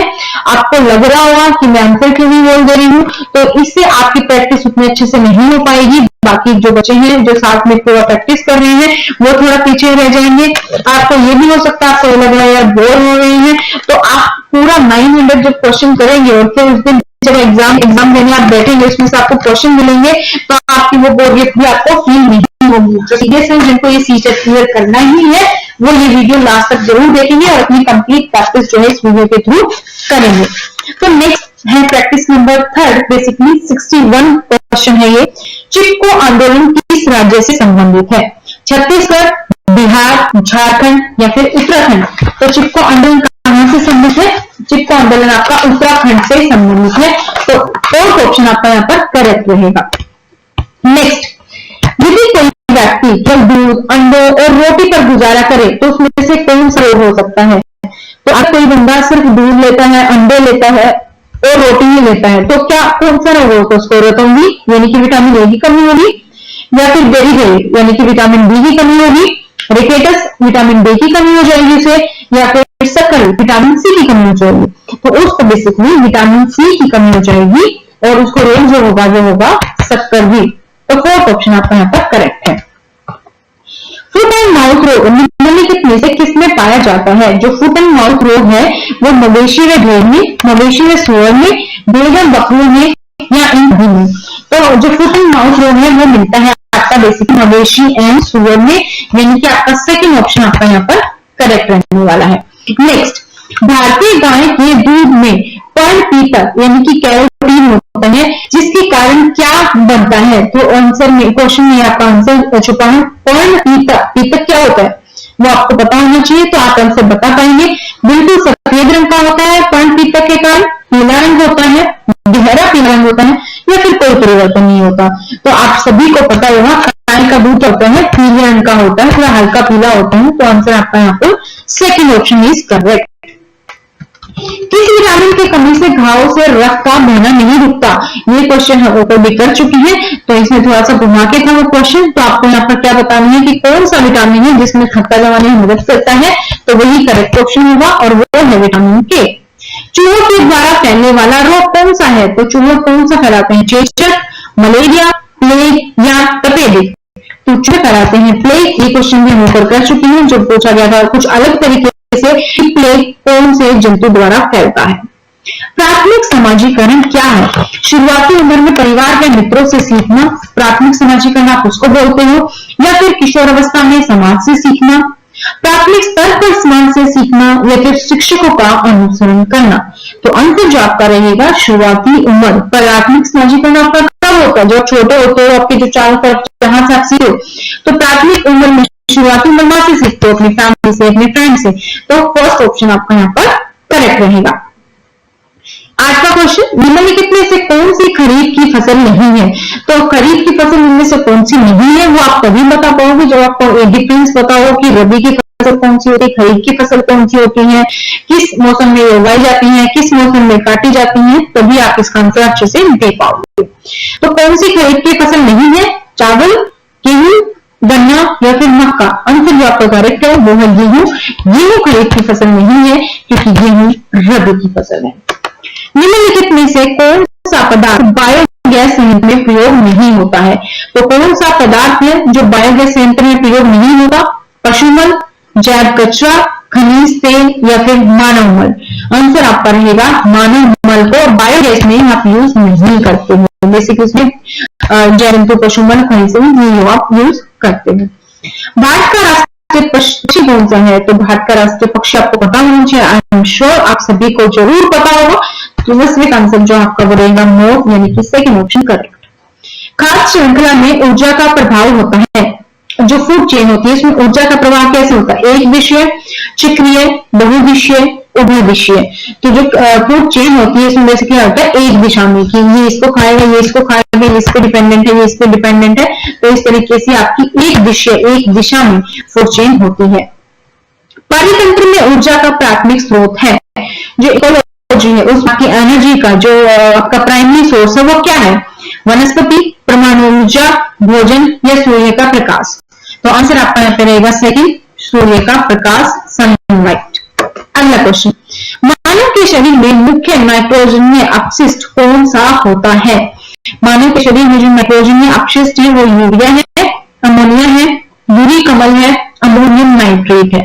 तो वो है आपका यूरिया। फर्स्ट ऑप्शन आपका इसमें करेक्ट है। नेक्स्ट क्वेश्चन देखते हैं, घरेलू कीटों का नियंत्रण होता है। जो घरेलू कीट है उसका नियंत्रण कैसे होता है? माइक्रोवेव से, अल्ट्रासोनिक से, सबसोनिक से या कम आवृत्ति की रेडियो वेव द्वारा। तो फोर्थ ऑप्शन होता है अल्ट्रासोनिक, यानी कि जो सूर्य से किरणें आपको मिलती हैं वो उनसे भी काफी जीव जंतु हैं, जो छोटे मोटे कीड़े मकोड़े हैं उनका नियंत्रण होता है। वो कंट्रोल मैनर में रहते हैं। कुछ ऐसे जीवाणु भी जो आपको दिखाई नहीं देते लेकिन सूरज की रोशनी उनको मारने में मदद करती है, ज्यादा फैलने नहीं देते। तो ये एग्जांपल आप कभी भी अपने घर में देख सकते हैं। अगर ऐसा एरिया है जहां पर धूप आती रहती है वो एरिया आपको भी थोड़ा अच्छा मिलता है, और जहां पर बिल्कुल धूप नहीं आती, जहां पर छाव हो रही, सीलन होगी, ठंड हो रही, तो वहां पर कई वजह से कॉकरोच, आपके जो खटमल या छोटे छोटे कीड़े मकोड़े आपको वहां पर देखने को मिल जाते हैं। 15 डीएनए संश्लेषण का प्रतिपादन किसने किया था? ये आपको बताना है। तो किसने किया था ये? आर्चो ने, ओचार ने, कोंडॉन ने। तो किसने किया था? इसमें ऑप्शन दिख रहे हैं। तो आंसर जो आपका करेक्ट है वो आपका कोनबर्ग, सेकंड ऑप्शन आपका यहाँ पर करेक्ट है। हम बढ़ते हैं नेक्स्ट क्वेश्चन की ओर, यानी कि 1676 क्वेश्चन टू आवर सीरीज। तो दोस्तों अगर अभी तक भी आपने चैनल को सब्सक्राइब नहीं किया है या आप लोग इस चैनल पर नहीं है तो चैनल को सब्सक्राइब जरूर कर लें और साथ में बेल आइकन को भी प्रेस कर लें, ताकि जैसे ही कुछ ऐसी वीडियो आए आपको उसकी नोटिफिकेशन टाइम पे अपने मोबाइल पर मिल जाए। इस वीडियो को जितना हो सके उतना अपने दोस्तों के साथ सोशल मीडिया नेटवर्किंग पर, टेलीग्राम पर, व्हाट्सएप पर, फेसबुक पर शेयर करें, ताकि ज्यादा से ज्यादा लोग जुड़े, आपसी कंपटीशन में पढ़ाई में, और आपको भी पता चले कि आप कहाँ स्टैंड करते हैं। बच्चे दुनिया के बारे में अपनी समझ का सर्जन करते हैं, ये कथन किसने कहा था? ये है हमारा 16 क्वेश्चन। तो आपने आंसर बताना है। उस ऑप्शन है पैवलोव, पियाजे, कोटलबर्ग या फिर स्किनर। तो आंसर जो आपका रहेगा वो रहेगा आपका सेकंड, यानी कि पियाजे ने। सेकंड ऑप्शन आपका यहाँ पर करेक्ट है। नेक्स्ट क्वेश्चन देखते हैं। नेक्स्ट क्वेश्चन है, सतत एवं व्यापक मूल्यांकन की एक तकनीक है। सतत एवं व्यापक मूल्यांकन की तकनीक क्या है? स्तर मूल्यांकन, अर्धवार्षिक मूल्यांकन, निर्णयात्मक मूल्यांकन या फिर इकाई मूल्यांकन। तो आंसर जो आपका यहाँ पर रहेगा वो आपका रहेगा सेकंड, अर्धवार्षिक मूल्यांकन। तो सेकंड ऑप्शन आपका यहाँ पर करेक्ट है। एक अच्छे परीक्षण की कौन सी विशेषता नहीं है? एक अच्छा परीक्षण जो बोलते हैं तो उसमें कौन सी विशेषता नहीं है? वैधता, वस्तुनिष्ठता, विश्वसनीयता या फिर उत्तीर्ण करना। तो ये क्वेश्चन का आंसर जो रहेगा वो रहेगा 4, उत्तीर्ण करना। छात्रों में रटने की प्रवृत्ति रोकने हेतु कैसे प्रश्न पूछने चाहिए कि छात्र जो है रट्टा ना लगाए, वो समझे चीजों को और फिर ऑब्जर्व करें फिर सीखे। तो अगर आपको रटने की प्रवृत्ति को छुड़वाना है तो आप छात्रों से कैसे प्रश्न पूछेंगे? वस्तुनिष्ठ पूछेंगे, लघु उत्तरीय, वर्ग उत्तरीय, निबंधात्मक। तो आप जो पूछेंगे वो पूछेंगे जैसे वस्तुनिष्ठ, यानी कि जो आपकी एक लाइन में कुछ वर्ड्स में वस्तुनिष्ठ आप पूछेंगे ताकि वो रटने लगे, उनको पता, आपको पता चले कि वो कितना उनको समझ आ रहा है। पौधों के विभिन्न भागों के शिक्षण हेतु आवश्यक है। अगर आप पौधों के विभिन्न भागों को शिक्षण करना चाहते हैं, समझना चाहते हैं, पढ़ाना चाहते हैं अच्छे से, तो क्या आवश्यक है? क्या पाठ्य पुस्तक से समझ आ जाएगा? पौधों का अवलोकन करने पर समझ आएगा? ब्लैकबोर्ड पर लिखने से समझ आ जाएगा? या आप किसी पौधे का डायग्राम दिखा दोगे तो समझ आ जाएगा? तो जो इसमें से बेस्ट ऑप्शन है वो है सेकंड, यानी कि पौधों का अवलोकन रखिए, ऑब्जर्व करके ही आप समझ पाओगे। नेक्स्ट क्वेश्चन देख लेते हैं हम कि लड़के लड़कियों की अपेक्षा अधिक बुद्धिमान होते हैं। अरे इसमें जो है जेंडर बायस नहीं है कुछ भी क्वेश्चन, तो आपको जनरली बताना है इसमें क्या होता है कि जो बॉयज है क्या वो लड़कियों की अपेक्षा, गर्ल्स की अपेक्षा ज्यादा इंटेलिजेंट होते हैं? क्या ये सही है या सही हो सकता है? या बुद्धि के भिन्न पक्षों के लिए सही है या फिर लैंगिक पूर्वाग्रह को प्रदर्शित करता है? तो आंसर है आपका 4, लैंगिक पूर्वाग्रह को प्रदर्शित करता है। ये आपको देखने को भी मिल सकता है। आप देख सकते हैं कि 18 में, 20 में, मतलब जो एक लेवल होता है वहां पर जो है लड़के ज्यादा मेच्योर होते हैं एज कंपेयर टू लड़कियां। बिहार राज्य में कक्षा 5 तक पर्यावरण अध्ययन कैसा विषय है? जो ईवी है 5th स्टैंडर्ड तक कैसा विषय है? इंटीग्रेटेड यानी कि एकीकृत, उप विषय यानी कि सब सब्जेक्ट है, समन्वित यानी कि कोऑर्डिनेट करना है, या फिर वैकल्पिक यानी कि ऑप्शन है। तो जो 5th क्लास तक जो ईवी सब्जेक्ट रहता है वो ऑप्शन तो बिल्कुल भी नहीं है, तो वो एकीकृत है यानी कि इंटीग्रेटेड है आपके सब्जेक्ट के साथ, आपके पाठ्यक्रम के साथ, आपके सिलेबस के साथ। पर्यावरण अध्ययन के क्षेत्र में क्षेत्र भ्रमण का मुख्य विषय है। तो अगर आप में है और ये सब पढ़ा रही हैं बच्चों को, तो उसमें जो आप क्षेत्र भ्रमण करवाते हैं तो उसका मुख्य विषय क्या होता है?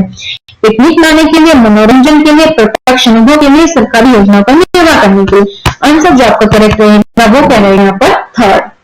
अगला क्वेश्चन 24, प्राथमिक स्तर पर पर्यावरण अध्ययन के लिए कौन सी विधि प्रभावशाली है? कौन सी विधि से आप जो प्राइमरी स्टेज पे जो बच्चे होते हैं उनको आप अच्छे से समझा पाते हैं? कहानी विधि से, योजना विधि से, व्याख्या विधि से या फिर वाद विवाद से? तो आंसर जो आपका रहेगा वो रहेगा आपका कहानी विधि से। नेक्स्ट, निम्नलिखित में से कौन सा एक अभिप्रेरित शिक्षण का संकेत होता है? अभिप्रेरित शिक्षण का संकेत कौन सा होता है? कक्षा में एकदम उपस्थिति, बच्चों द्वारा प्रश्न पूछना, कक्षा में एकदम खामोशी या फिर गृह कार्य पूर्ण करना? तो आंसर आपका इसमें जो करेक्ट रहेगा वो आपका रहेगा सेकंड, यानी कि बच्चों द्वारा प्रश्न पूछना। ये एक अभिप्रेरित शिक्षण का संकेत है। नेक्स्ट क्वेश्चन की ओर बढ़ते हैं। तो 26, निम्नलिखित में से कौन सा पर्यावरण अध्ययन का घटक नहीं है? तो पर्यावरण अध्ययन का घटक इनमें से कौन सा नहीं है? मानव, वायुमंडल, जलमंडल या फिर सौरमंडल।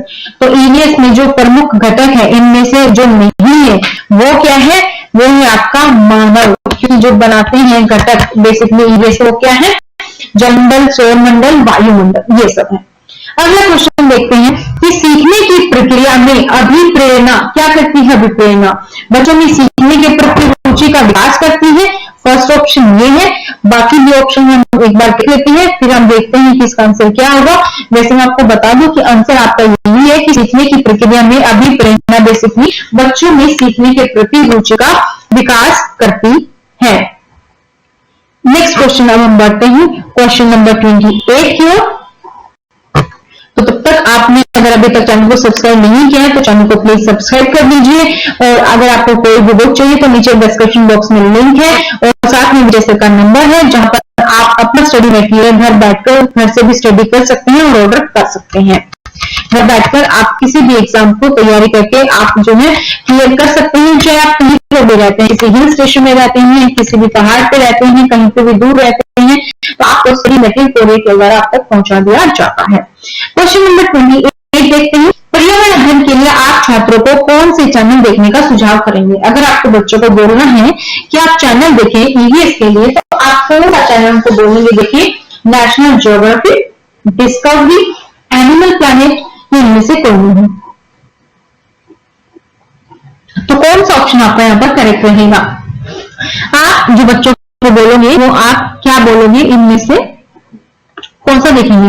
इनमें से एनिमल प्लैनेट देख सकते हैं, उससे इनको कुछ मिलेगा, डिस्कवरी कुछ चीजें मिलेगी, ज्योग्राफी से कुछ मिलेगा, लेकिन जो बेसिकली अगर हम बोले कि ईवीएस के लिए स्पेशल चैनल, तो वो इनमें से कोई नहीं है। तो ऑप्शन नंबर 4 इनमें से कोई नहीं। बिहार राज्य हेतु पर्यावरण अध्ययन के शिक्षण के लिए प्राथमिक स्तर के पाठ्यक्रम का निर्माण किसने किया? अगर आप बिहार स्टेट की बात करें तो ईवीएस के शिक्षण का किसने किया? किसने किया? तो आपको पता होगा, एक सेंट्रल में है अपना सीबीएसई, बाकी हर एक स्टेट का अपना है, जैसे हरियाणा का हरियाणा से है, यूपी का यूपी बोर्ड से, बिहार का बिहार बोर्ड से है। तो बेसिकली कौन डिसाइड करता है इन पाठ्यक्रम को? अलग अलग जगह अलग अलग है, तो बेसिकली कौन करता है? स्टेट। तो स्टेट, ये SCERT से थर्ड ऑप्शन आपका जो है ये आपका करेक्ट रहेगा। यहाँ पर SCERT ये वाला ऑप्शन आपका यहाँ पर करेक्ट है। अब बढ़ते हैं क्वेश्चन नंबर 30 में, यानी कि 90वां क्वेश्चन है आज का। तो 90वां जो क्वेश्चन है वो क्या कहता है वो हम देख लेते हैं। बीज अंकुरण की अवधारणा को पढ़ाने का सबसे प्रभावी तरीका है। अगर आपको बीज अंकुरण पढ़ाना है तो अवधारणा का कौन सा सबसे प्रभावी तरीका है? अंकुरित बीजों को फोटो दिखाना, बोर्ड पर चित्र बनाते हुए अंकुरण के चरणों को प्रदर्शित करना, कक्षा में अंकुरित बीजों को दिखाना और अंकुरण की प्रक्रिया को स्पष्ट करना, बीज बोने अंकुरण के विभिन्न चरणों का अवलोकन करने और उनका चित्र बनाने की गतिविधि को बच्चों को निष्पादित करने के लिए कहना। तो कौन सा ऑप्शन आपका यहाँ पर करेक्ट है? तो ऑप्शन नंबर आपका 4 यहाँ पर करेक्ट है, यानी कि बीज बोने अंकुरण के विभिन्न चरणों का अवलोकन करने, उनका चित्र बनाने की गतिविधियों को बच्चों को निष्पादित करने के लिए कहना। तो क्वेश्चन नंबर 4 है आपका, वो यहाँ पर आपका करेक्ट है। तो चलते हैं पेपर नंबर 4 यानी कि 91 क्वेश्चन क्या कहता है वो देख लेते हैं। निम्नलिखित में से कौन सा प्रक्रम वायु में कार्बन डाइऑक्साइड की मात्रा को नहीं बढ़ाता है? कौन सा प्रक्रम है जो वायु में कार्बन डाइऑक्साइड की मात्रा को नहीं बढ़ाता है? सवजन, प्रकाश संश्लेषण, पेट्रोल का जलना, या फिर वनस्पति का वायवीय क्षय। तो आंसर आपको इसमें से बताना है कि कौन सा ऑप्शन आपका यहाँ पर करेक्ट रहेगा। तो आंसर आपका करेक्ट रहेगा वो है आपका सेकंड, यानी कि वायु में कार्बन डाइऑक्साइड की मात्रा को प्रकाश संश्लेषण बनने नहीं देता है। क्यों? क्योंकि पौधे कार्बन डाइऑक्साइड लेते हैं और ऑक्सीजन को छोड़ते हैं। सेकंड ऑप्शन आपका यहाँ पर करेक्ट रहेगा। अगला क्वेश्चन हम देख लेते हैं, क्वेश्चन नंबर 2। संकटग्रस्त प्रजातियों को किस रंग की डाटा बुक में दर्शाया जाता है? तो किसमें दर्शाया जाता है? ब्लू, यानी कि काली, लाल या हरी? रेड डाटा बुक में दर्शाया जाता है। तो सेकंड ऑप्शन आपका यहाँ पर करेक्ट है। थर्ड देखते हैं कि ग्रीन हाउस गैसों यथा नाइट्रस ऑक्साइड, जिसको हम बोलते थे मीथेन, पैदा करने की सबसे अधिक संभावना निम्नलिखित में से किस जीव से की जा सकती है? तो ग्रीन हाउस गैसें सबसे ज्यादा कौन जो है उत्पन्न करता है? कवक, केचुआ, जीवाणु या हरे पौधे? तो थर्ड ऑप्शन करेक्ट है आपका जीवाणु।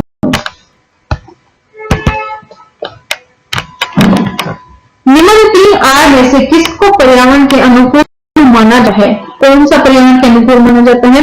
Reduce, rebuild, restrict, random, reduce, recall, register, recall, reduce, reuse, recycle. तो पर्यावरण के अनुकूल किसको माना जाता है? रिसाइकिल तो आने है। तो ऑप्शन नंबर 4 आपका करेक्ट है कि रिड्यूस करें किसी भी चीज को। अगर आपको यूज नहीं हो रहा उस चीज का तो कम से कम यूज करें, अगर नेगेटिव नहीं है उसको यूज करना। अगर आप इसको कर सकते हो तो भी चीज है तो उसको रीयूज करें, और रिसाइकिल चीजों को आप हमेशा यूज करें। राष्ट्रीय जागरूकता के अंग्रेजी अक्षर P से आरंभ होने वाले प्रसिद्ध 3 शब्द कौन से हैं? People, poverty, politics, power, production, pollution, population, politics, price, population, poverty, pollution. तो इसमें आपका कौन सा करेक्ट रहेगा? इसमें भी आपका पॉपुलेशन, पावर्टी, पॉल्यूशन, ये आपके जो है सबसे फेमस है 3P। तो 4th ऑप्शन आपका यहाँ पर करेक्ट है। नेक्स्ट देखते हैं, जैव आवर्धन का अर्थ किसमें निहित है? जैव आवर्धन का किसमें निहित है? विषाक्त पदार्थ आवर्धित होते हैं, सजीव प्राणी आवर्धित होते हैं, प्रकाश आवर्धित होते हैं, या फिर भोजन आवर्धित होते हैं। तो 6 आपका जो है फर्स्ट ऑप्शन आपका करेक्ट है कि विषाक्त पदार्थ आवर्धित होते हैं। नेक्स्ट देखते हैं कि जीवों के उनके पर्यावरण के संबंध में अध्ययन को क्या कहते हैं? जीवों में अगर उनके पर्यावरण के संबंध में आपने अध्ययन करना है तो उसको आप क्या कहते हैं? प्राणी विज्ञान, बहुपद विज्ञान, कीट विज्ञान, या फिर पारिस्थितिकी विज्ञान। तो आंसर आपका रहेगा 4, पारिस्थितिकी विज्ञान। नेक्स्ट देखते हैं, निम्नलिखित में से कौन सा शब्द न केवल जीव द्वारा अधिकृत भौतिक स्थान को बल्कि जीव समुदाय में उनकी प्रकार्यात्मक भूमिका को भी वर्णित करता है? इकोनिच, इकोजोन, इकोसिस्टम, आवास क्षेत्र। आंसर आपका रहेगा सेकंड, यानी कि इकोसिस्टम। नेक्स्ट देखते हैं क्वेश्चन नंबर 9, प्राणी विज्ञान की उस शाखा का नाम जिसमें पशु व्यवहार का वैज्ञानिक अध्ययन किया जाता है? तो वो कौन सी शाखा है जिसमें कि पशु व्यवहार का वैज्ञानिक अध्ययन किया जाता है? वो आपको यहाँ पर बताना है। तो वो है आपका बेसिकली क्वेश्चन नंबर 9 का आंसर आपका करेक्ट है 3rd, यानी कि इथोलॉजी। इथोलॉजी हम उसको बोलते हैं। तो 3rd ऑप्शन आपका यहाँ पर करेक्ट है। नेक्स्ट, खाद्य श्रृंखला यानी कि फूड चेन। फूड चेन में जो सबसे निचला स्तर है वो क्या है? उपभोक्ता, उत्पादक, दूसरा उपभोक्ता, या फिर इनमें से कोई नहीं। तो कौन सा है वो आपको बताना है। 10th का ऑप्शन जो आपका यहाँ पर करेक्ट है वो है आपका 3rd, यानी कि उत्पादक। नेक्स्ट देखते हैं 11, निम्नलिखित में से कौन सा जोड़ा सही है? आपको बताना है कि कौन सा पेड़ है जो यहाँ पर इसमें से करेक्ट है। प्राथमिक उत्पादकता तेंदुआ है, द्वितीय उपभोक्ता घास है, तीसरा घटक बैक्टीरिया है, और उत्पादक हिरण है। तो इसमें आपको बताना है कौन सा जोड़ा सही है। तो इसमें जो जोड़ा सही है वो है आपका 3rd, यानी कि अपघटक बैक्टीरिया। नेक्स्ट है क्वेश्चन नंबर 12। क्वेश्चन नंबर 12 की ओर हम बढ़ते हैं। तो चलते हैं थोड़ा सा पीडीएफ लेकर नंबर 12 हम देख लेते हैं।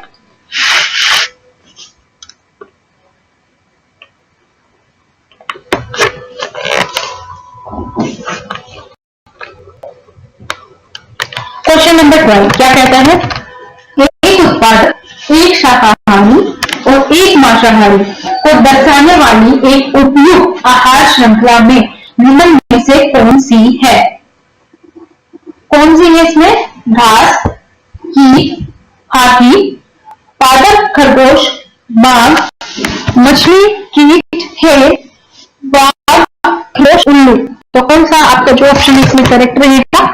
इसमें जो आपका ऑप्शन करेक्ट रहेगा वो है आपका 12th का ऑप्शन है आपका करेक्ट सेकंड, यानी कि पादप, खरगोश और बाघ। सेकंड ऑप्शन आपको यहाँ पर करेक्ट है। नेक्स्ट देखते हैं 13 क्या कहता है कि निम्नलिखित में से कौन सी एक संकटापन्न जाति है जो संकट में है? बैटबर्ड, भरार, गग डॉल्फिन, मिथुन। तो आंसर जो आपका करेक्ट है वो आपका गग डॉल्फिन। 3rd ऑप्शन आपका यहाँ पर करेक्ट है। नेक्स्ट देखते हैं सौर ऊर्जा का सबसे बड़ा यौगिकी कारक फिक्सेटर कौन सा है? तो सौर ऊर्जा का सबसे बड़ा फिक्सेटर आप किसको बोलते हैं? बैक्टीरिया को, प्रोटोजोआ को, कवक को, या फिर हरे पौधों को। तो 14 का जो आपका आंसर है वो आपका 4, यानी कि हरे पौधों को बोलते हैं सौर ऊर्जा का सबसे बड़ा फिक्सेटर। निम्नलिखित में से कौन सी शाखा जीवित जीवों की उन्हीं जातियों की अपने निर्जीव परिवेश के साथ अंतःक्रिया से संबंधित है? तो कौन सी है? यह आपको बताना है स्वपारिस्थितिकी यानी कि ऑर्टिकोलॉजी, समपारिस्थितिकी, पारिस्थितिकी या फिर जीवाश्मिकी। तो आंसर जो आपका करेक्ट है वो है आपका स्वपारिस्थितिकी यानी कि ऑर्टिकोलॉजी।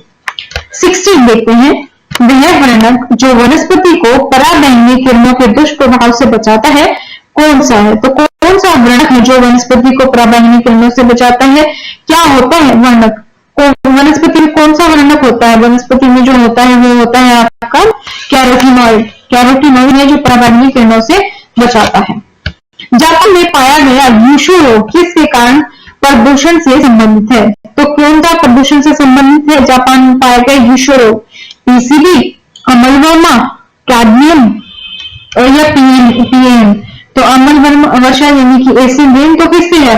तो 17 का आंसर है वो आपका पीसीबी यानी कि फर्स्ट ऑप्शन आपका यहाँ पर करेक्ट है। सबसे अधिक स्थायी पारिस्थितिक तंत्र कौन सा है? सबसे स्थायी कौन सा है? मरुस्थल, पर्वत, महासागर, वन। तो इनमें से कौन सा आपका है? महासागर। Second option is correct. किस कारण से जल का भारी धातु प्रदूषण होता है? तो कौन सा कारण है जिससे कि जल का जो है भारी धातु प्रदूषण होता है? पेंट से, अम्ल सीमेंटर से, लकड़ी जलाने से या घरेलू मलजल से। तो ऑप्शन है जो आपका करेक्ट वो आपको बताना है कमेंट सेक्शन में। तो सोचिए कौन सा होता है।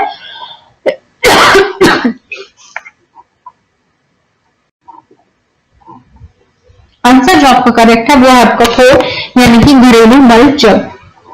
जलीय जीवों के जीवित रहने के लिए अपेक्षित अनुकूलतम घुली हुई ऑक्सीजन का स्तर है। तो अगर जो जलीय जीव है वो जीवित रहे, वो उनके लिए जो है एक अनुकूल वातावरण बना रहे, तो जो घुली हुई ऑक्सीजन है उसका स्तर कितना होना चाहिए, कितनी मिलीग्राम होनी चाहिए 1 लीटर में, वो आपको यहाँ पर बताना है। 4 to 6, 2 to 4, 8 to 10 या फिर 12 to 16। तो आंसर जो आपका करेक्ट है वो है आपका यहाँ पर फर्स्ट यानी कि 4 to 6 मिलीग्राम पर लीटर। नेक्स्ट क्वेश्चन देखते हैं, क्वेश्चन नंबर 21। एक कृत्रिम पारिस्थितिक तंत्र निरूपित किया जाता है। जो एक कृत्रिम पारिस्थितिक यानी कि आर्टिफिशियल इकोलॉजी अगर हम बनाने की कोशिश करें तो कैसे करें? मत्स्य पालन तंत्र द्वारा, कृषि विधि द्वारा, चिड़ियाघर द्वारा या फिर जल जीवशाला द्वारा। तो कौन सा ऑप्शन आपके यहाँ पर करेक्ट रहेगा? 4 जल जीवशाला द्वारा। किस कारण से स्टोन कैंसर होता है? स्टोन कैंसर आप सबने सुना होगा। तो कैसे होता है वो? एसिड रेन से, रेडियोधर्मिता से, विश्वव्यापी तापन से या फिर जीवाणुविक क्रिया से। तो आंसर जो आपका यहाँ पे करेक्ट है वो है आपका फर्स्ट, एसिड रेन से होता है स्टोन कैंसर। निम्नलिखित में से किसमें वाताशय नहीं होता है? वाताशय में नहीं होता है कटल मछली, अस्थिल मछली, उपास्थ्यमस मछली या फिर रजत मछली। आंसर जो आपका करेक्ट है वो है आपका यहाँ पर 3rd यानी कि उपास्थ्यमस मछली। 3rd ऑप्शन जो आपका करेक्ट है। अब हम बढ़ते हैं क्वेश्चन नंबर 24 की ओर भी हम बढ़ते हैं, देख लेते हैं 24 क्वेश्चन क्या कहता है।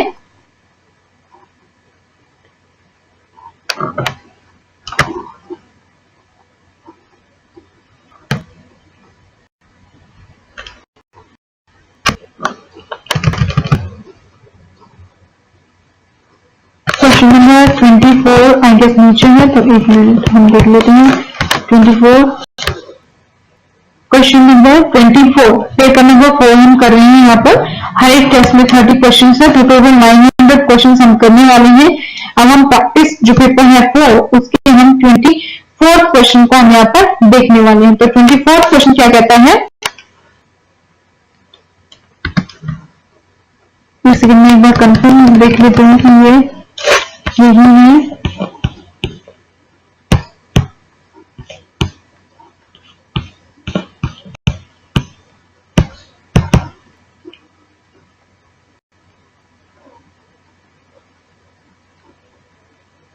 हमें देखना है क्वेश्चन पेपर नंबर 4।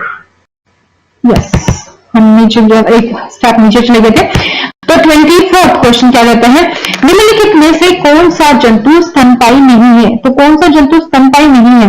गाय, शार्क, चमगादड़ या फिर चूहा। तो 24 का आंसर आपका रहेगा चूहा स्तनपायी नहीं है।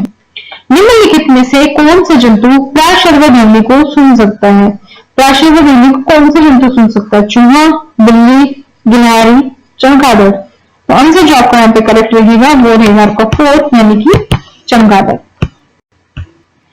प्राणियों के वैज्ञानिक नाम लिखने में प्रयुक्त भाषा है। अगर हम जो प्राणियों के वैज्ञानिक जो साइंटिफिक नेम आपने सुने होंगे तो कौन सी लैंग्वेज में हम लिखते हैं? फ्रेंच, जर्मन, लैटिन या फिर डच? तो हम लिख बेसिकली लैटिन में। सेकंड ऑप्शन आपका करेक्ट है। हरित ग्रंथियां किससे संबंधित है? जलन से, श्वसन से, उत्सर्जन से या पाचन से? तो हरित ग्रंथियां उत्सर्जन से संबंधित है। सेकंड ऑप्शन आपका यहाँ पर करेक्ट रहेगा। डायनासोर थे, डायनासोर क्या थे? स्तनपायी थे जो लुप्त हो गए, या विशाल शाकाहारी जंतु थे जिन्होंने हिपोपोटामस जाति को जन्म दिया? आगे दो और ऑप्शन है, अंडा देने वाले स्तनपायी थे या सरीसृप थे जो लुप्त हो गए? तो आंसर जो आपका फोर्थ आपका यहाँ पर करेक्ट है, सरीसृप जो लुप्त हो गए।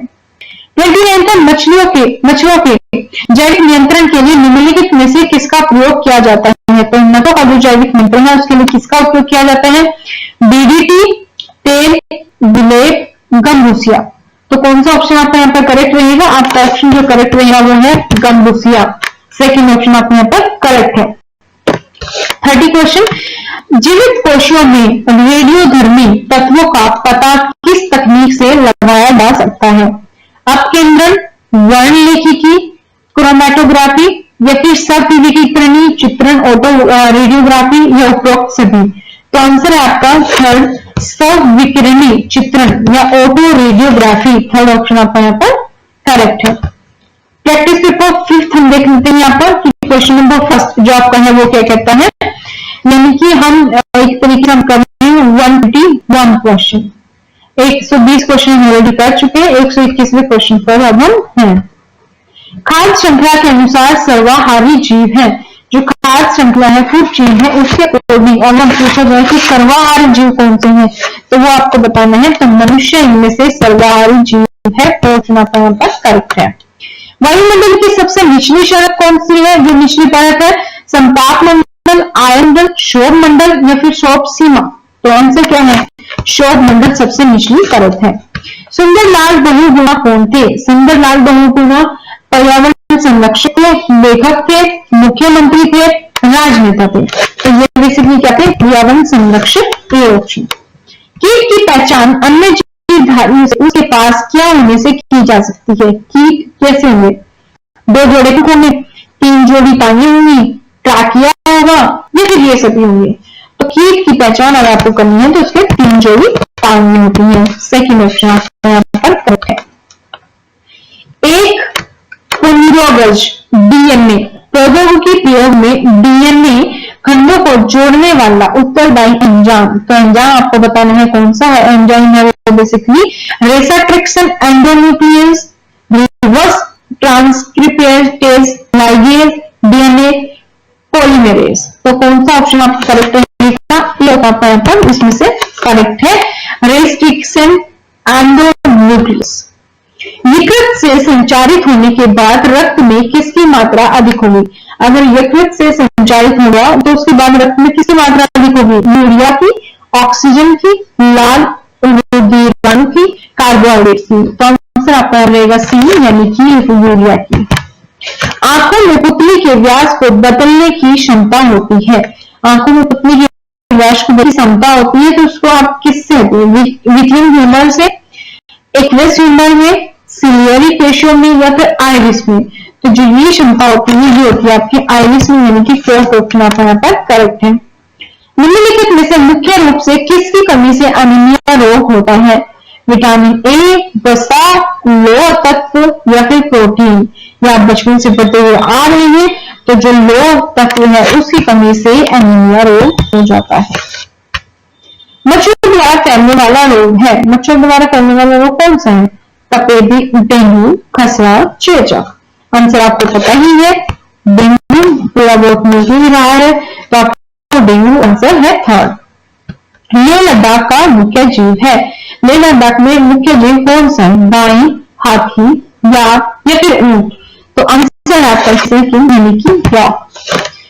आपसी संबंधों की वह इकाई जिसके मध्य रक्त संबंध पाया जाता है, आपसी संबंधों की वह कौन सी इकाई है जिनके मध्य रक्त संबंध पाया जाता है?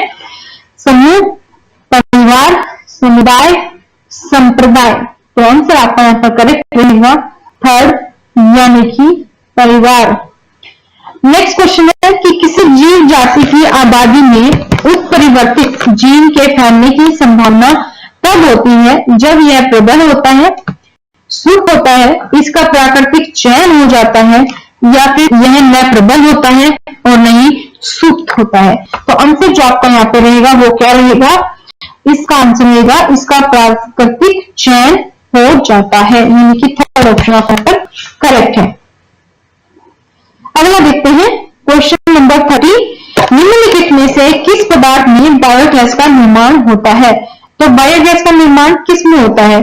औद्योगिक कचरे में, अकार्बनिक पदार्थ में, खनिज तेल में, मर्द कार्बनिक पदार्थ में। तो इसमें से कौन सा होता है आपका, वो आपको बताना है। तो आंसर आपका होता है इसमें सेकंड, अकार्बनिक पदार्थ में। अब बढ़ते हैं क्वेश्चन नंबर 14 की ओर।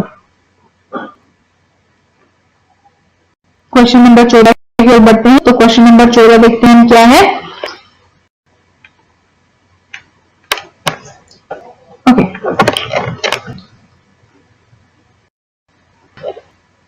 आम की कौन सी प्रजाति का संबंध बिहार राज्य से नहीं है? तो आम की कौन सी प्रजाति है जो बिहार में नहीं पाई जाती है? सफेद, चौसा, जड़ालू या फिर डंका। आंसर कौन से इसमें करेक्ट रहेगा आपका? आंसर है आपका इसमें 14 कमेंट 14 का फोर्थ ऑप्शन आपका डंका। नेक्स्ट, मानव की उत्पत्ति किस में हुई?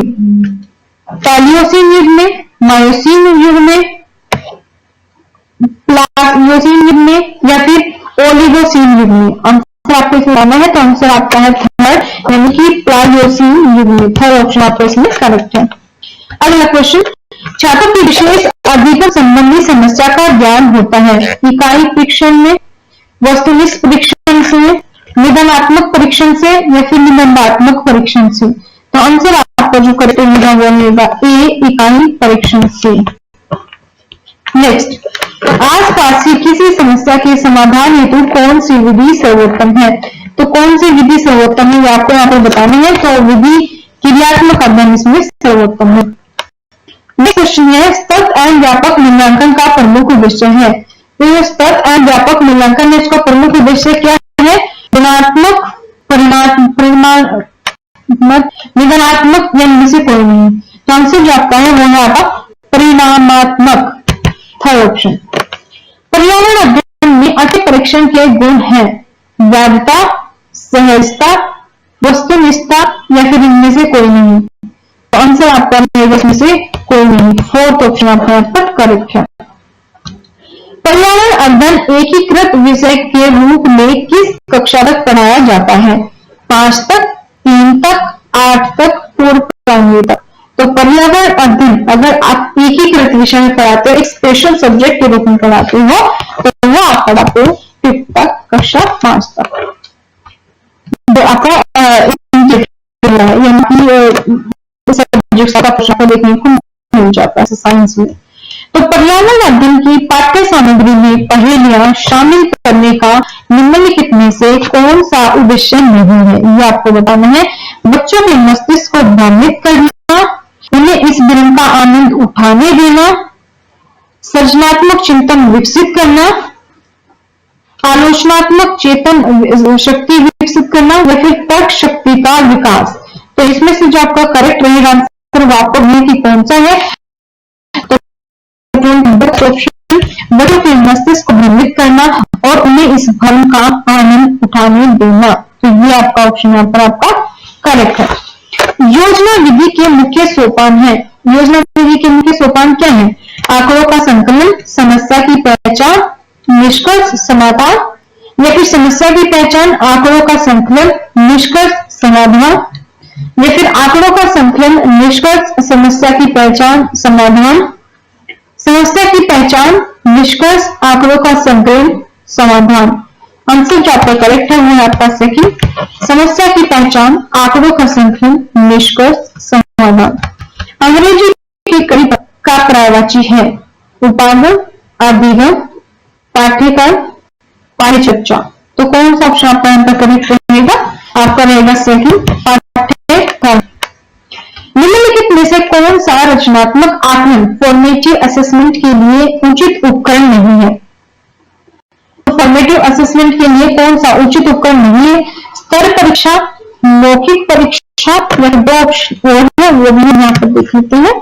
चलते हैं ऊपर थोड़ा सा और फिर देखते हैं दो ऑप्शन क्या है।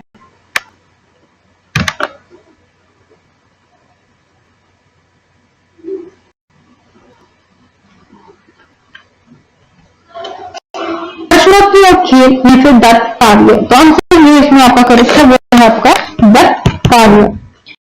पर्यावरण अध्ययन में कौन सा विषय सम्मिलित नहीं है? भूगोल, सामाजिक अध्ययन, विज्ञान।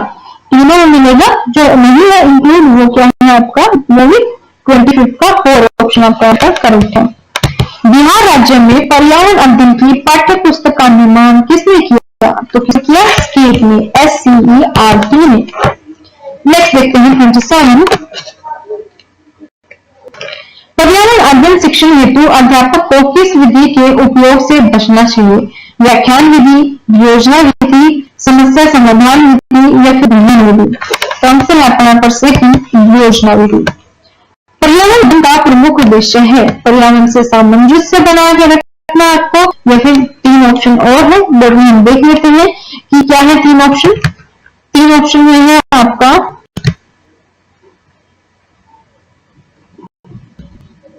जीव संरक्षण, प्रदूषण उन्मूलन या फिर इनमें से कोई नहीं। तो आंसर आपका इसमें फर्स्ट है, इसमें बेसिकली आपका आंसर, और फर्स्ट आपका पर्यावरण से सामंजस्य बनाना। दूरदर्शन की राष्ट्रीय चैनल पर पर्यावरण अध्ययन से संबंधित कार्यक्रम आता है, तो वो क्या है? भक्ति संगीत, जनवाणी, नया सवेरा या फिर कृषि दर्शन? उस चैनल का नाम है नया सवेरा, फोर्थ ऑप्शन करेक्ट है। नेक्स्ट क्वेश्चन देखते हैं, निम्नलिखित में से कौन सा पेपर यानी कौन सा कंसेप्ट पर्यावरण पाठ्यक्रम में सम्मिलित नहीं है? परिवार, मानव, वातावरण, अर्थतंत्र। तो कौन सा सम्मिलित नहीं है? बेसिकली हम इसमें प्रत्यक्ष परिवार का नहीं पढ़ते, उसके बारे में बाकी चीजें पढ़ते हैं, वातावरण, जो आपका सोसाइटी है, आपके समाज है, वो सब पढ़ते हैं। तो पर्यावरण इसमें आपका ऑप्शन करेक्ट है। क्वेश्चन नंबर 30 का फर्स्ट ऑप्शन आपका इसमें यहाँ पर करेक्ट है। तो इसी के साथ हमारे क्वेश्चन जो हो गए हैं कंप्लीट, वो हो गए हैं 150 क्वेश्चंस। तो 150 हमारे यहाँ पे क्वेश्चंस कंप्लीट हो गए हैं। इसके बाद जो हम करेंगे बाकी क्वेश्चंस हम करने वाले हैं पेपर नंबर 6 पर हम चलते हैं। तो 6 जो है वो हम यहाँ पर देख लेते हैं कि 6 में क्या है। तो प्रैक्टिस पेपर 6 की तरफ हम चलते हैं। तो देखिए हम करने वाले हैं अभी 151 151वां क्वेश्चन।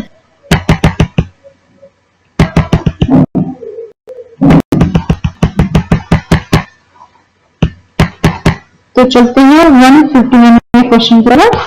थोड़ी सी हार्डली है टाइम, तो इससे थोड़ा टाइम लग रहा है।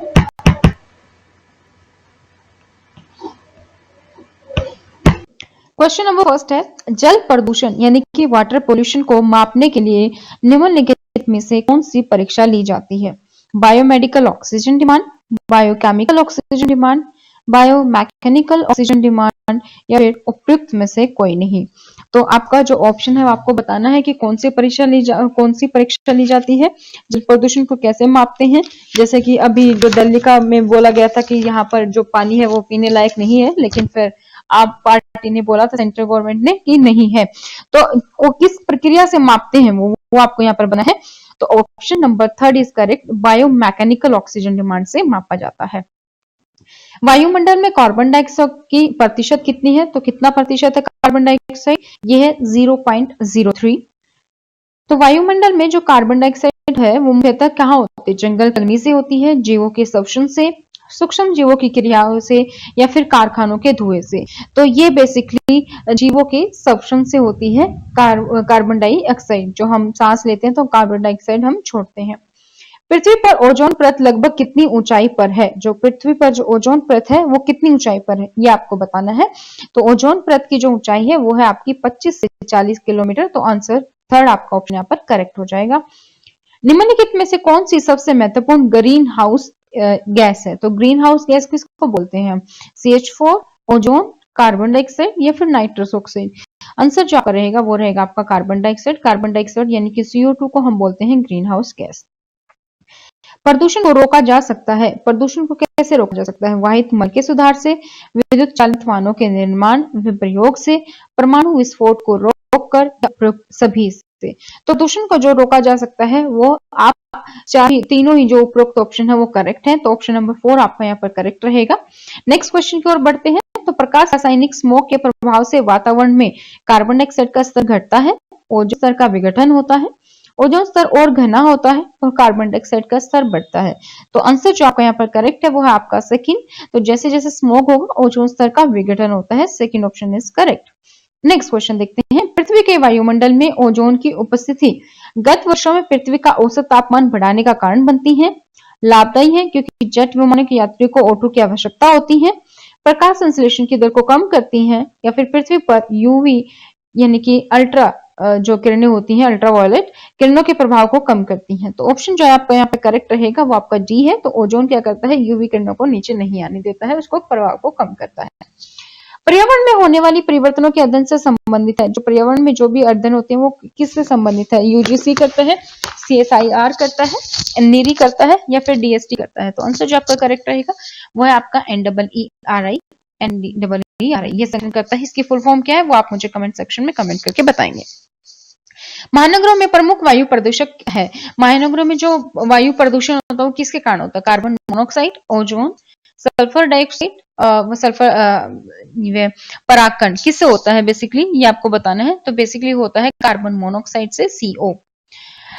सूर्य की रोशनी से पराबैंगनी के विकिरण से प्रक्रिया होती है जिसमें उत्पादित होता है। तो सूर्य की किरणों से जो पराबैंगनी विकिरण होती है उससे क्या उत्पादित होता है वो आपको यहाँ पर बताना है। तो ऑप्शन जो आपका यहाँ पर करेक्ट रहेगा एक बार देख लेते हैं क्या क्या ऑप्शन दिए गए हैं। CO, SO2, O3 या फ्लोराइड? तो आंसर जो आपका करेक्ट रहेगा ओजोन, O3 आंसर इसका करेक्ट है आपका।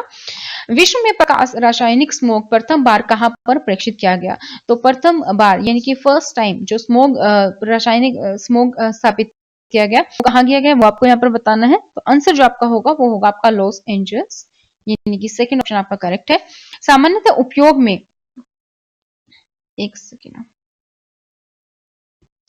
सामान्यतः उपयोग में आने वाले डिटर्जेंट में पाए जाते हैं। जो हम डिटर्जेंट यूज करते हैं वॉशिंग पाउडर, तो उसमें क्या पाया जाता है? PH, ABS, PN या इनमें से कोई नहीं?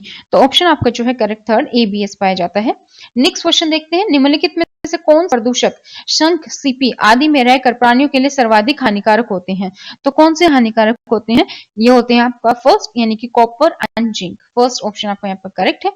कौन सी बीमारी प्रदूषण के कारण होती है या बढ़ जाती है? तो आपको बताना कि वो कौन सी बीमारी है जो प्रदूषण के कारण बढ़ जाती है या फिर क्या होता है प्रदूषण के कारण वो फैलती है। तो वो आपको बताना है। इसमें जो आपका फर्स्ट है वो है आपका सकर्वी, सेकंड है रियूमेटिज्म, थर्ड है हीमोफीलिया और फोर्थ है आपका ब्रोंकाइटिस। तो जो आपका ऑप्शन करेक्ट है वो आपका फोर्थ यानी कि ब्रोंकाइटिस।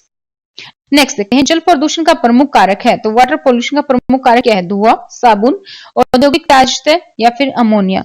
तो आंसर जो आपका करेक्ट रहेगा वो आपका रहेगा सेकंड यानी कि डिटर्जेंट। नेक्स्ट देखते हैं। हानिकारक विकिरणों से हमारा बचाव करता है। हानिकारक विकिरणों से हमारा कौन बचाव करता है? अभी हमने देखा कि अल्ट्रावायलेट जो रेज होती हैं उनसे बचाता है। कौन बचाता है हमें? ओजोन मंडल। तो ऑप्शन नंबर सेकंड आपका यहाँ पर करेक्ट रहेगा। ऐतिहासिक स्मारकों को क्षति पहुंचाता है। ऐतिहासिक स्मारकों को कौन क्षति पहुंचाता है? ये आपने पढ़ा होगा अपने स्कूल टाइम में भी। तो बेसिकली क्या होता है जब एसिड रेन होती है, एसिड रेन में क्या होता है? नाइट्रोजन एंड सल्फेट के ऑक्साइड होते हैं और वाष्प के कारण होते हैं। तो ऑप्शन नंबर 4 आपका यहाँ पर करेक्ट रहेगा। नेक्स्ट देखते हैं। सूर्य की रोशनी से पराबैंगनी विकिरण प्रक्रिया होती है जिसमें उत्पादित होता है। तो रोशनी में जो पराबैंगनी विकिरण होते हैं उसमें से क्या होता है? बेसिकली इसमें होता है आपका O3 से O3 है जो आपको बचाता है। इनमें से कौन वायु प्रदूषक नहीं है? वायु प्रदूषण नहीं है carbon monoxide, sulphur dioxide, carbon dioxide या फिर हाइड्रोकार्बन? तो आंसर जो आपका करेक्ट रहेगा वो आपका रहेगा कार्बन डाइऑक्साइड। नेक्स्ट देखते हैं। निम्नलिखित में से कौन सा ऊर्जा का सर्वाधिक स्रोत है किंतु प्रदूषक नहीं है? तो ऊर्जा का स्रोत कौन सा है इसमें से वो आपको बताना है। तो ऑप्शन नंबर आपका सेकंड यानी कि सौर ऊर्जा जो है ऊर्जा का स्रोत तो है लेकिन उससे कोई प्रदूषण नहीं फैलता है। अधिक विकिरण के संपर्क में आने से रोग होता है। अगर आप ज्यादा से ज्यादा विकिरण किरणों के संपर्क में आएंगे तो कौन सा रोग हो जाएगा? टीबी हो जाएगा, कैंसर हो जाएगा, रिकेटस हो जाएगा या फिर स्कर्वी हो जाएगा। तो आंसर आपका यहाँ पे रहेगा थर्ड, कैंसर हो सकता है। 23rd, ग्रीन हाउस इफेक्ट के उत्तरदायी है। ग्रीन हाउस इफेक्ट कैसे होता है वो आप सबको पता होगा। तो ग्रीन हाउस इफेक्ट के लिए बेसिकली जो दो मेन कारक होते हैं वो होते हैं आपके कार्बन डाइऑक्साइड प्लस मीथेन। तो answer number fourth, option number fourth आपका यहाँ पर करेक्ट है। नेक्स्ट देखते हैं हम,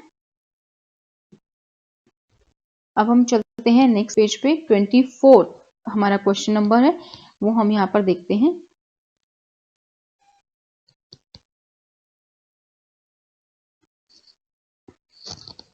24 वायुमंडल दाब का अचानक गिर जाना प्रदर्शित करेगा। अगर वायुमंडलीय दाब है वो अचानक से गिर जाता है तो ये किस बात का संकेत है? कि वर्षा होगा, स्वच्छ मौसम होगा, शीतलहर होगा या फिर तूफान होगा। तो आंसर इसका जो करेक्ट है आपका वो है आपका यहाँ पर था, यानी तूफान का। नेक्स्ट, निम्नलिखित में से कौन मृदा को प्रदूषित करता है? तो मृदा को कौन प्रदूषित करता है? गोबर की खाद, आर्सेनिक, यूरिया या फिर हरी खाद। आंसर जो आपको करेक्ट रहेगा वो रहेगा आपका सेकंड, यानी कि आर्सेनिक। नेक्स्ट क्वेश्चन देख लेते हैं। भोपाल में स्थित यूनियन कार्बाइड संयंत्र में कौन सी विषैली गैस का रिसाव था? तो कौन सी विषैली गैस का रिसाव था वो आपको बतानी है। जो भोपाल में जो संयंत्र हुआ था, आप सभी को पता होगा कि भोपाल में जो के कारण विषैली गैस फैल गई थी, वहां पे एक एक्सीडेंट हो गया था, ट्रेजेडी हो गई थी। तो उसके कारण जो गैस थी बेसिकली वो क्या थी? Methyl isocyanide. थर्ड ऑप्शन आपका यहाँ पर करेक्ट है। प्रदूषित वायु में श्वसन लेने से क्या होता है? अगर आप प्रदूषित वायु में श्वसन लेंगे, सांस लेंगे, तो क्या होगा? श्वसन रोग हो जाएंगे।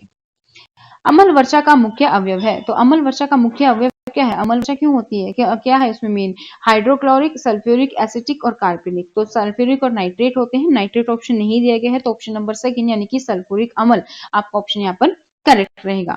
अब हम चलते हैं 29 की ओर। 29 है, स्वचालित वाहनों में पेट्रोल के जलने पर वायु प्रदूषण होता है। क्यों होता है वो कारण आपको बताना है। कि जल वाष्प उत्पन्न होता है, कार्बन डाइऑक्साइड बनता है, CO2, CO, नाइट्रोजन ऑक्साइड तथा हाइड्रोकार्बन बनते हैं, या फिर बिना अभिक्रिया किए ऑक्सीजन की अधिक मात्रा विसर्जित होती है। तो ऑप्शन नंबर आपका थर्ड करेक्ट रहेगा यहाँ पर। नेक्स्ट है, मनुष्य की कार्बन मोनोऑक्साइड के वातावरण से मृत्यु हो जाती है क्योंकि अगर कार्बन मोनोऑक्साइड हम बोलते हैं कि बंद कमरे में अंगीठी जला के नहीं सोना चाहिए, क्योंकि कार्बन मोनोऑक्साइड होती है तो उससे मृत्यु हो जाती है। क्या कारण क्या होता है उसका? क्योंकि वो क्या होता है कि रक्त के हीमोग्लोबिन के साथ आप में वो मिल जाती है और रक्त को ऑक्सीजन अवशोषित करने के अयोग्य बना देती है। तो थर्ड ऑप्शन आपका यहाँ पर इसका करेक्ट रहेगा। तो ये था हमारा प्रैक्टिस सेट नंबर 6। अब हम बात कर लेते हैं प्रैक्टिस नंबर सेट 7, यानी कि अभी तक हम कर चुके हैं 180 क्वेश्चंस। अब हम चलते हैं 181 क्वेश्चन देख लेते हैं। मूल्यांकन का मुख्य उद्देश्य है। तो मूल्यांकन का जो उद्देश्य है वो क्या होता है? वो होता है कि अधिगमकर्ता की उपलब्धि जानना एवं सुधार लाना। ऑप्शन नंबर 4 आपका यहाँ पर करेक्ट है। सेकंड क्वेश्चन की ओर बढ़ते हैं। सेकंड क्वेश्चन में है, निम्न में से कौन सी क्रिया विज्ञान शिक्षण में पाठ्य सहभागी है? विज्ञान क्लब, सर्वदर्शी सामग्री, पाठ्य पुस्तक या शाम पठ। तो आंसर क्या रहेगा आपका यहाँ पर? साइंस क्लब, विज्ञान क्लब। फर्स्ट ऑप्शन आपका यहाँ पे करेक्ट है। पानी में से अशुद्धि, दही से मक्खन, गेहूं से छोटे कंकड़ आदि को अलग करने की प्रक्रिया को क्या कहते हो? मिश्रण नहीं, मिश्रण तो मिलाना होता है। छानना, पृथक्करण या फिर ऊर्ध्वपातन। तो आंसर आपका रहेगा सेकंड, पृथक्करण, यानी कि जो चीजें आप छांटते हो उसमें से किसी चीज को अलग अलग करना, तो पृथक्करण कहलाते हैं। निम्न में से कौन सा कथन सही है? सर्वदर्शी सामग्री छात्रों के लिए उपयोगी है। 4 टाइम ग्राफ सर्वदर्शी सामग्री है। चार्ट का प्रयोग केवल सामाजिक विज्ञान में किया जाता है, या फिर शिक्षण में कुशलता के लिए सर्वदर्शी सामग्री महत्वपूर्ण नहीं है। आंसर जो आपका करेक्ट रहेगा वो आपका फर्स्ट है कि सुनना और देखना दोनों ही सामग्री स्टूडेंट्स के लिए यूजफुल होती है, हेल्पफुल होती है। परीक्षण की वास्तविक रचना से पूर्व उसकी प्रारंभिक जांच कर लेनी चाहिए। इस प्रारंभिक जांच को कहते हैं परीक्षण की योजना बनाना, परीक्षण की तैयारी, पायलट स्टडी या फिर अंतरिम प्रारूप। तो आंसर है आपका जो वो है आपका थर्ड, यानी कि पायलट स्टडी। नेक्स्ट, जलीय जंतुओं में श्वसन होता है। जो जलीय जंतु है तो उसमें श्वसन होता है कैसे? फेफड़ों द्वारा, पुस्तक फुफ्फुस द्वारा, वायुकोश द्वारा या फिर गलफड़ों द्वारा। तो आंसर है आपका फोर्थ, गलफड़ों द्वारा। वातावरण के अनुरूप पौधों एवं जंतुओं में पाए जाने वाले शारीरिक लक्षणों को कहते हैं। शारीरिक लक्षणों को क्या कहते हैं? अनुकूलन, रूपांतरण, परिजीविता या इनमें से कोई नहीं। तो जो आंसर आपका यहाँ पे करेक्ट रहेगा वो है आपका फर्स्ट, अनुकूलन। घड़ी की स्प्रिंग में संग्रहित ऊर्जा है। घड़ी की स्प्रिंग में कौन सी ऊर्जा होती है? यांत्रिक, प्रकाश, ऊष्मा या फिर विद्युत, ये आपको बताना है यहाँ पर। तो ऑप्शन जो आपका करेक्ट है वो आपका फर्स्ट यानी कि यांत्रिक ऊर्जा होती है घड़ी के जो स्प्रिंग होते हैं उसमें। नेक्स्ट है कि पीने के पानी में रोगाणुनाशक डालते हैं हम, कौन सा होता है वो बेसिकली, तो क्लोरीन तो आप होता ही है, क्लोरीन तो आप लोगों ने सुना ही होगा। इसके अलावा जो होता है वो होता है पोटाशियम परमैंगनेट। तो ये आपका फर्स्ट ऑप्शन यहाँ पर करेक्ट हो जाता है। निम्न को सावधानी से देखिए। तो ये यातायात में से किसी का संकेत है, तो आपको बताना है कि ये किसका संकेत है। तो जो आप ये संकेत देख पा रहे हैं ये बेसिकली खराब सड़क का संकेत है। तो 10th ऑप्शन आपका यहाँ पर करेक्ट हो जाता है। तो 10 क्वेश्चन हमारे यहाँ के खत्म हुए। प्रैक्टिस समझिए। अब देख बढ़ते हैं हम क्वेश्चन नंबर 11 की ओर। और 11 जो हमारा क्वेश्चन है वो हम देख लेते हैं कि क्या है। अगर अभी तक आपने चैनल को सब्सक्राइब नहीं किया तो चैनल को सब्सक्राइब कर लीजिए और साथ में बेल आइकन को भी प्रेस कर लीजिए ताकि ऐसी वीडियो फिर से आए तो आपको उसकी नोटिफिकेशन मिल जाए, क्योंकि यह वीडियो हम बाकी हर सब्जेक्ट की बनाने वाले हैं। छोटी माता एवं रेबीज रोग का कारण होता है। छोटी माता और रेबीज किसके कारण होती है? वो होती है वायरस से। हम भोजन करते हैं, पाचन होता है, इस पचित भोजन के उपयोगी पदार्थों का अवशोषण होता है। कहाँ होता है अवशोषण, वो आपको बताना है। अगर आपने पाचन तंत्र अच्छे से पढ़ा है तो आपको इसका क्वेश्चन जरूर आता होगा। तो छोटी आंत की दीवार से होता है बेसिकली। नेक्स्ट देखते हैं कि पौधे प्रकाश संश्लेषण द्वारा भोजन बनाते हैं। प्रकाश संश्लेषण क्रिया में निम्न आवश्यक होते हैं। तो प्रकाश संश्लेषण में क्या होना चाहिए? ऑक्सीजन, जल, सूर्य का प्रकाश, पर्णहरित। तो आंसर जो आपका बेसिकली यहाँ पर होगा ये आपका थर्ड है कि कार्बन डाइऑक्साइड भी चाहिए, जल भी चाहिए, सूर्य का प्रकाश भी चाहिए और पर्णहरित भी चाहिए। पर्णहरित इज बेसिकली क्लोरोफिल। नेक्स्ट देखते हैं 14th। मानव शरीर का सामान्य तापमान क्या होता है? ये आपको पता होना चाहिए। तो मानव शरीर का जो सामान्य तापमान होता है वो बेसिकली 37 डिग्री सेल्सियस। नेक्स्ट राष्ट्रीय पशु है। राष्ट्रीय पशु क्या है? मोर। ये ऑप्शन आपका यहाँ पर करेक्ट है। नेक्स्ट देख लेते हैं हम। मानव शरीर हड्डियों का ढांचा मात्र रह जाता है। तो बेसिकली आपका 15th का फर्स्ट है और 14th का आप लोगों को बताना है। तो आप लोगों ने कमेंट नहीं किया, मैं यही देख रही थी कौन बच्चा बताता है। तो जो थर्ड है बेसिकली 98.6 डिग्री सेल्सियस हम बोलते हैं, ये हमारा मानव शरीर हड्डियों का ढांचा मात्र रह जाता है। इसका कारण क्या है? तो इसका कारण क्या है ये आपको बताना है। आंसर जो आपका है यहाँ पर लंबे समय तक तंबाकू ग्रहण करने से ढांचा मात्र रह जाता है मानव शरीर। तो इतनी सारी एड्स आती है कि तंबाकू का सेवन ना करें, वो इसलिए आती है। ऊन प्राप्त होती है। ऊन किस किस से प्राप्त होती है ये सब आपको पता ही है। तो भेड़ से भी आप ऊन ले सकते हैं, ऊंट से भी, और याक के बालों से भी ऊन प्राप्त होती है। तो फर्स्ट ऑप्शन आपका यहाँ पर करेक्ट है। बंदर, शेर और चूहे के घर कर्मश है। तो बंदर है, शेर है, चूहे कहाँ रहते हैं? तो बंदर कहाँ रहता है? बंदर जो बेसिकली रहता है पेड़ पर, शेर रहता है गुफा में, चूहा रहता है बिल में। तो थर्ड ऑप्शन आपका यहाँ पर करेक्ट हो जाएगा। वे सूक्ष्म जीव जो सड़े गले पदार्थों को सरल पदार्थों में बदल देते हैं उसको हम क्या कहते हैं? उसको हम कहते हैं अपघटक। फोर्थ ऑप्शन आपका यहाँ पर करेक्ट हो जाएगा। टिश्यू कल्चर का अध्ययन किसके लिए उपयोगी है? तो टिश्यू कल्चर का उपयोग जीव जंतुओं के लिए, पौधों के लिए, कीड़े मकोड़ों के लिए या फिर आनुवंशिकी के लिए। तो ये उपयोगी है आपका आनुवंशिकी के लिए। इसी के साथ हमारे 20 क्वेश्चन हो जाते हैं कंप्लीट। तो चलिए अब चलते हैं हम 21st क्वेश्चन की ओर। उसमें देखते हैं कि क्या पूछा गया है आपसे।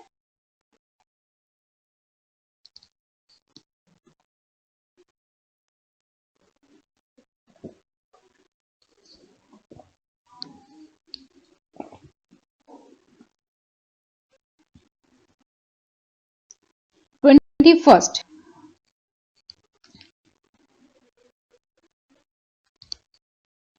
21st है कि बच्चों का लिंग निर्धारण होता है। कैसे निर्धारण होता है? सिर्फ माता के गुणसूत्रों से, पिता के गुणसूत्रों से, या दोनों से? तो आंसर आपका 21st का क्या होगा? पिता के गुणसूत्रों से। क्यों? क्योंकि लेडीज में तो XX होता है और हस्बैंड में क्या होता है? XY। तो जब XX होता है तो लड़की और XY होता है तो लड़का। तो ये पिता के गुणसूत्रों पर निर्भर करता है। त्वचा का मुख्य संगठक कौन है? तो त्वचा का जो मुख्य संगठक है वो है आपका कोलेजन। सोते समय रक्त दाब में क्या परिवर्तन होता है? जब आप सोते हैं तो रक्त परिवर्तन क्या होता है? घटता है रक्त परिवर्तन, रक्त दाब आपका। श्वेत रक्त कणिकाओं यानी कि WBC जो इसको हम व्हाइट ब्लड सेल बोलते हैं, इसका प्रमुख कार्य क्या होता है? रक्त को शुद्ध करना, शरीर के विभिन्न अंगों तक खाद्य सामग्री पहुंचाना, रोगों से रक्षा करना, या फिर इनमें से कोई कार्य नहीं। तो आंसर आपका जो यहाँ पर होगा वो होगा आपकी रोगों से रक्षा करने में मदद करती है WBC। पीयूष ग्रंथि के अत्यधिक स्राव से शरीर पर प्रभाव पड़ता है। शरीर पर क्या प्रभाव पड़ा है? जो शरीर पर प्रभाव पड़ता है कि शरीर की असंतुलित अतिवृद्धि विकास होता है। तो ये बेसिकली आपका सेकंड ऑप्शन आपका यहाँ पर करेक्ट रहेगा। नेक्स्ट देख लेते हैं 26 की अंधेरे में चमगादड़ उड़ने में समर्थ है क्योंकि इसमें मुख से उत्पन्न होती है। अंधेरे में चमगादड़ क्यों उड़ पाता है? क्योंकि उसके मुंह से अल्ट्रासोनिक तरंगें निकलती हैं। तो ये आपको याद रखना है। 26 का थर्ड ये क्वेश्चन डायरेक्टली पूछा जाता है कि चमगादड़ के मुख से कौन सी तरंगें उत्पन्न होती हैं। अब हम बात कर लेते हैं क्वेश्चन नंबर 27 की। तो 27 पर हम पहुंच जाते हैं और फिर देखते हैं कि क्या पूछा गया है 27 में। 27 जो क्वेश्चन है वो आपको बोलता है कि ऊतक यानी कि टिश्यूज इनमें से किससे बनते हैं। तो टिश्यूज किससे बनते हैं? टिश्यूज हमारे जो बनते हैं वो आपस में जोड़ के एक ही उत्पत्ति की अनेक कोशिकाओं से बनते हैं। थर्ड ऑप्शन आपका यहाँ पर करेक्ट है। नेक्स्ट क्वेश्चन की ओर बढ़ते हैं। 28 पौधा के रस को चूस लेने वाले सबसे छोटा कीड़ा होता है, सबसे कीट होता है, कौन सा होता है? वो होता है आपका थर्ड, टिड्डा। थर्ड ऑप्शन आपका यहाँ पर करेक्ट रहेगा। नेक्स्ट क्वेश्चन देखते हैं। निम्नलिखित में से किसने प्राकृतिक वर्ण या सर्वोत्तम की उत्तरजीविता के सिद्धांत पर आधारित विकास का सिद्धांत प्रतिपादित किया था? तो ये किया था यानी कि डार्विन ने। मांस या मछली जिस पर नमक छिड़क दिया जाता है वे लंबे समय तक मोल्ड और बैक्टीरिया से मुक्त हो जाते हैं। क्यों हो जाते हैं? क्योंकि लवण मांस में नमी शोषित कर लेते हैं। तो फर्स्ट ऑप्शन आपका यहाँ पर करेक्ट है। इसके साथ हमारा कंप्लीट होता है प्रैक्टिस नंबर 7 यानी कि अभी तक क्वेश्चन कर चुके हैं टोटल 210। अब बात कर लेते हैं हम चैप्टर नंबर 8 के फर्स्ट की। विश्व पर्यावरण दिवस कब मनाया जाता है? तो ये आप सभी को बिल्कुल याद रखना है। ये मोस्टली बहुत ही इजी क्वेश्चन है और लगभग हर जीएस में मिल जाता है आपका, यानी कि हर कॉम्पिटिटिव एग्जाम के जीएस सेक्शन में आपको देखने को मिलता है। तो फर्स्ट ऑप्शन आपका है 1 जून और सेकेंड आपका 5 जून। तो 5 जून को मनाया जाता है विश्व पर्यावरण दिवस। सेकंड, पारिस्थितिकी यानी इकोलॉजी किससे संबंधित है? इकोलॉजी किससे संबंधित है? ये अलग अलग तरीके से पूछा जा रहा है। देखो, एक जगह था बायोटिक एबायोटिक, एक जगह था जीवीय अजीवीय, और यहाँ पर क्या है? यहाँ पर आपको कुछ उससे मिलता जुलता क्या दिखाई दे रहा है? तो ये है बेसिकली जीव व पर्यावरण के सह संबंधों से। प्रदूषित पानी में बायोलॉजिकल ऑक्सीजन डिमांड होता है, नहीं होता है, कम होता है, अधिक होता है, या सब होते हैं? तो बेसिकली अधिक होता है प्रदूषित पानी में बायोलॉजिकल ऑक्सीजन डिमांड। संयुक्त राज्य का 11वां जलवर्तन सम्मेलन कहाँ हुआ? संयुक्त राज्य का 11वां जो सम्मेलन हुआ था वो आपका हुआ था मॉन्ट्रियल में। Second option. अमल वर्षा का महत्वकार काफी बार हम ऊपर डिस्कस कर चुके हैं। इस तरीके के काफी अलग अलग क्वेश्चन पूछे गए हैं स्टेटमेंट चेंज करके। तो नाइट्रोजन, नाइट्रेट्स और सल्फेट्स आपको याद रखने। सेकेंड ऑप्शन आपका यहाँ पर करेक्ट रहेगा। निम्नलिखित में से कौन प्रमुख वायु प्रदूषक है? तो वायु प्रदूषण किससे होता है? बेसिकली वायु प्रदूषण होता है कार्बन मोनोऑक्साइड से। सेकेंड ऑप्शन आपका यहाँ पे करेक्ट रहेगा। निम्न में से कौन सी गैस वायुमंडलीय प्रदूषण नहीं फैलाती? वायुमंडलीय प्रदूषण कौन सी गैस नहीं फैलाती है आपको बताना है। तो ऑक्सीजन नहीं फैलाती है। फर्स्ट ऑप्शन आपका यहाँ पर करेक्ट है। वह परितंत्र जिसका निर्माण मानव स्वयं करता है क्या कहलाता है? तो ऐसा कौन सा परितंत्र जिसका निर्माण खुद करता है? वो है जीव भार, यानी कि फर्स्ट ऑप्शन आपका यहाँ पर करेक्ट रहेगा। नेक्स्ट क्वेश्चन की ओर बढ़ते हैं। त्वचा कैंसर की दर में बढ़ोतरी का प्रमुख कारण क्या है? कि स्किन कैंसर क्यों होता है? स्किन कैंसर किसके कारण होता है? दर्शक प्रकाश में पराबैंगनी किरणों के कारण। ये क्वेश्चन हम ऊपर भी कर चुके हैं कि पराबैंगनी किरणों से कौन सा डिजीज होता है। तो आपको ये याद रखना है कि कैंसर होता है। और जहां पर स्किन कैंसर की बात करें तो वहां तो आपको याद रखना ही है कि किरणें भी पूछ सकता है, सो पूछ सकता है, कौन सा कैंसर होता है ये भी पूछ सकता है, और कैंसर से होता है ये वाला भी क्वेश्चन बन सकता है। भूमि प्रदूषण। अब सोयल पॉल्यूशन की बात कर लेते हैं। तो सोयल प्रदूषण का प्रमुख स्रोत क्या है? शहरी कूड़ा बिल्कुल होगा उससे, खेतों में प्रयुक्त कीटनाशक उससे भी होगा, जंगलों की कटाई उससे, पोल्यूशन नहीं होगा, इरोजन होगा। तो फोर्थ ऑप्शन का आपका फर्स्ट और सेकंड ये ऑप्शन आपका यहाँ पर करेक्ट है। निम्नलिखित में से कौन सा जीवों द्वारा अपविघटनीय प्रदूषक नहीं है? इनमें से कौन सा नहीं है? सेकंड ऑप्शन डी, ये ऑप्शन आपका करेक्ट है। यहाँ पर फेफड़ों के कैंसर, लंग कैंसर का मुख्य कारण क्या है? तो लंग कैंसर का मुख्य कारण है धूम्रपान, स्मोकिंग से होता है। थर्ड ऑप्शन यहाँ पे करेक्ट रहेगा। वायुमंडल में ओजोन स्तर को कम करने के लिए उत्तरदायी है। ओजोन स्तर को कम करने के लिए कौन उत्तरदायी है? किसकी वजह से जो है सबसे ज्यादा क्षय होता है, यानी कि उसका थोड़ा डिस्ट्रॉय होती है वो? क्लोरोफ्लोरोकार्बन। ये आप लोगों ने सुना ही होगा। तो ये वाला आपका है। ताजमहल को क्षति पहुंच सकती है। ताजमहल को क्षति किससे पहुंच सकती है ये आपको बताना है। तो ताजमहल को पूरा तेल रिफाइनरी से निकलने वाले वायु प्रदूषकों से पहुंच सकती है। रेडियोधर्मी स्ट्रोंशियम जो ऊपर से गिरता है वह है, जो रेडियोधर्मी स्ट्रोंशियम है बेसिकली वो क्या है? वो है आपका SR90। मृदा प्रदूषण यानी कि सॉइल पोल्यूशन के प्रमुख कारण आपको बताने हैं। तो अम्लीय वर्षा से होता है, खाने से प्राप्त जल, या फिर उर्वरकों व कीटनाशकों का अत्यधिक प्रदूषण से। तो जो यहाँ पर जो ऑप्शन है वो आपका फोर्थ करेक्ट है। तीनों ही ऑप्शन जो है इन सभी से वायु प्रदूषण आपका होता है। बात कर लेते हैं हम 17 की। 17 क्वेश्चन में क्या पूछा गया वो हम एक बार देख लेते हैं।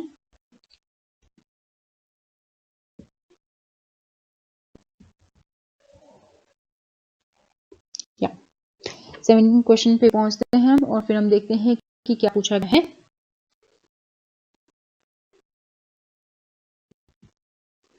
ध्वनि प्रदूषण से व्यक्ति क्या हो जाता है, बहरा हो जाता है, इमारत गिर जाती है, भावात्मक विक्षोभ हो जाता है। तो बेसिकली क्या होता है, विक्षोभ होता है। ध्वनि की नापी जाती है, तो ध्वनि की तीव्रता को मापना तो आप किसमें मापते हैं, डेसिबल में। किस के कारण हे फीवर रोग होता है। हे फीवर जो होता है वो आपका किसके कारण होता है, वो आपका होता है परागकण के कारण। तो फोर्थ ऑप्शन आपका यहाँ पे करेक्ट है। विकिरण प्रदूषण उत्पन्न होता है। विकिरण प्रदूषण कैसे उत्पन्न होता है, तो विकिरण प्रदूषण के लिए आपका जो है उत्परिवर्तन से भी होता है, कैंसर भी। तो फर्स्ट एंड सेकंड दोनों ही ऑप्शन यहाँ पर करेक्ट है। निम्नलिखित में से कौन सा सत्य कथन है।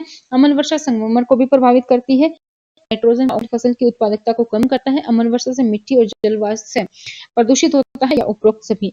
तो 21 का जो आपका है वो आपका है फोर्थ, यानी कि उपरोक्त सभी आपका आंसर यहाँ पर आएगा। नीचे फोटोकेमिकल स्मोग होता है, तो फोटोकेमिकल जो स्मोग होता है वो आपको बताना कि किससे होता है, वो आपका होता है NO2, O3 और पैन से।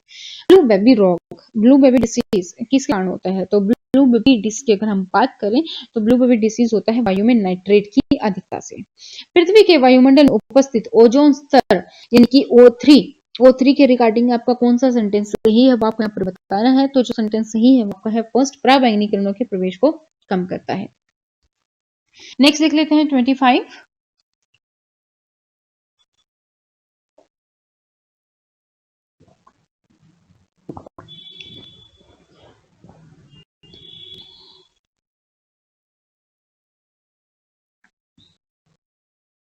पैन का निर्माण होता है, तो पैन का निर्माण किससे होता है, पेट्रोलियम पदार्थ के सूर्य के प्रकाश की उपस्थिति में अपूर्ण दहन होता है तो उससे होता है। प्लास्टिक किस प्रकार का अपशिष्ट वेस्ट है, प्लास्टिक किस कैटेगरी में आता है, प्लास्टिक आता जो है प्लास्टिक की अगर हम बात करें तो जीवों द्वारा अविघटनीय प्रदूषक है, यानी कि इसको बायोडिग्रेडेबल होने में काफी टाइम लग जाता है। अम्लीय वर्षा का प्रमुख कारण क्या है, अम्लीय वर्षा का प्रमुख कारण काफी क्वेश्चंस में हम डिस्कस कर चुके हैं इसको, तो आपको आना चाहिए आंसर SO2 की मात्रा में बढ़ोतरी। मिनी माता रोग होता है। मिनी माता रोग क्या होता है, जल में मरकरी के प्रदूषण से ये होता है मिनी माता। चिमनी से निकलने वाले धुएं में उपस्थित उड़न या राग यानी कि जो फ्लाई करते हैं उसकी मात्रा को कम करते हैं, उसकी मात्रा को जो है विद्युतीय अवक्षेपण यानी कि इलेक्ट्रोसोनिक परसेप्शन द्वारा उसको कम करते हैं। निम्नलिखित में से किसके द्वारा वायु प्रदूषण नहीं होता है, तो वायु प्रदूषण की अगर हम बात करें तो हाइड्रोजन से वायु प्रदूषण नहीं होता है, sulphur dioxide, carbon dioxide, carbon monoxide तीनों ही वायु प्रदूषण को करने के लिए जिम्मेदार होती हैं। प्रैक्टिस सेट 9 पर चलते हैं हम। तो फर्स्ट क्वेश्चन, तंबाकू की आदत किससे होती है, कोकीन, निकोटीन, कैफीन, हिस्टामिन। तो तंबाकू की जो आदत है वो किससे होती है, वो निकोटीन से होती है। निम्नलिखित यातायात संकेत का अर्थ है, जो आपने नीचे दिया गया है वो एक यातायात का संकेत है, वो आपको बताना है कि कौन से यातायात का संकेत है, क्या है इसका मतलब है संकरी पुलिया। तो फोर्थ ऑप्शन आपका यहाँ पर करेक्ट रहेगा। नेक्स्ट बात करते हैं हम क्वेश्चन नंबर 30। डेंगू रोग का वाहक है, तो डेंगू रोग बेसिकली कैसे होता है, डेंगू रोग एडिस से, क्यूलेक्स से, घरेलू से या फिर एनोफिलिस से। तो डेंगू रोग होता है एडिस मच्छर से, यानी कि फर्स्ट ऑप्शन आपका यहाँ पे करेक्ट है। मनुष्य के शरीर की जैव रासायनिक प्रयोगशाला है, तो मनुष्य के शरीर की जैव रासायनिक प्रयोगशाला है यकृत, सेकंड ऑप्शन आपका यहाँ पर करेक्ट है। पल्स पोलियो कार्यक्रम का उद्देश्य है, तो पल्स कार्यक्रम का उद्देश्य क्या है कि पोलियो का संपूर्ण उन्मूलन करना है, कि जड़ से उसको उखाड़ कर फेंकना। कुत्ता मछली का आवास, कुत्ता मछली का आवास है, कुत्ता और मछली कहाँ रहते हैं, फोर्थ समुद्र में। कुत्ता मछली कहाँ रहती है, समुद्र में। सीएनजी का पूरा नाम आप सभी को पता होगा, सीएनजी का पूरा नाम कंप्रेस्ड नेचुरल गैस, सीएनजी, जो अब गाड़ियों में यूज करते हैं उसकी फॉर्म है ये। वन्य जीव सप्ताह कब मनाया जाता है, तो वन्य जीव सप्ताह की अगर हम बात करें तो ये मनाया जाता है 1 अक्टूबर से 7 अक्टूबर तक। नेक्स्ट, राजस्थान राज्य के राज्य वृक्ष, राज्य पक्षी तथा राज्य जंतु हैं। राजस्थान राज्य की अगर हम बात करें तो राज्य वृक्ष है खेजड़ी, पक्षी है घोड़ावड़ और चिंकारा है जंतु। तो फर्स्ट ऑप्शन आपका यहाँ पर करेक्ट होगा। पदार्थ की किस अवस्था में अणुओं की मध्य की दूरी न्यूनतम होती है, तो जो अणुओं की दूरी जो न्यूनतम होती है सबसे कम वो होती है ठोस में, फिर द्रव और फिर गैस। तो ऑप्शन नंबर फर्स्ट आपका यहाँ पर ठीक रहेगा। निम्नलिखित में से किसका वेग अधिकतम होता है? तो वेग अगर अधिकतम पूछा गया है तो वो होता है प्रकाश का, तो फोर्थ ऑप्शन आपका यहाँ पर करेक्ट है। सौर सेल द्वारा किस ऊर्जा को विद्युत ऊर्जा में बदला जा सकता है? तो सौर सेल द्वारा आप बेसिकली प्रकाश ऊर्जा को आप बदल सकते हैं इलेक्ट्रिसिटी में। हवा में सर्वाधिक मात्रा में पाई जाने वाली गैस कौन सी है? हवा में सबसे ज्यादा मात्रा में पाई जाने वाली गैस नाइट्रोजन है। कुछ लोग कंफ्यूजन होते हैं कि ऑक्सीजन है, ये आप हमेशा याद रखिए, नाइट्रोजन है सबसे पहले 78, ऑक्सीजन 91 और बाकी 1% गैसेस आती हैं, कार्बन डाइऑक्साइड और इस तरीके के। ऊर्जा का नवीकरणीय स्रोत है, तो ऊर्जा के नवीकरणीय के स्रोत की बात करें तो ये पौधे हैं, तो थर्ड ऑप्शन आपका यहाँ पर करेक्ट हो जाता है। अब बात कर लेते हैं हम क्वेश्चन नंबर 15 की। तो नंबर 15 के लिए चलना पड़ेगा थोड़ा सा ऊपर और फिर हम देखते हैं कि क्या पूछा गया है क्वेश्चन नंबर 15 में।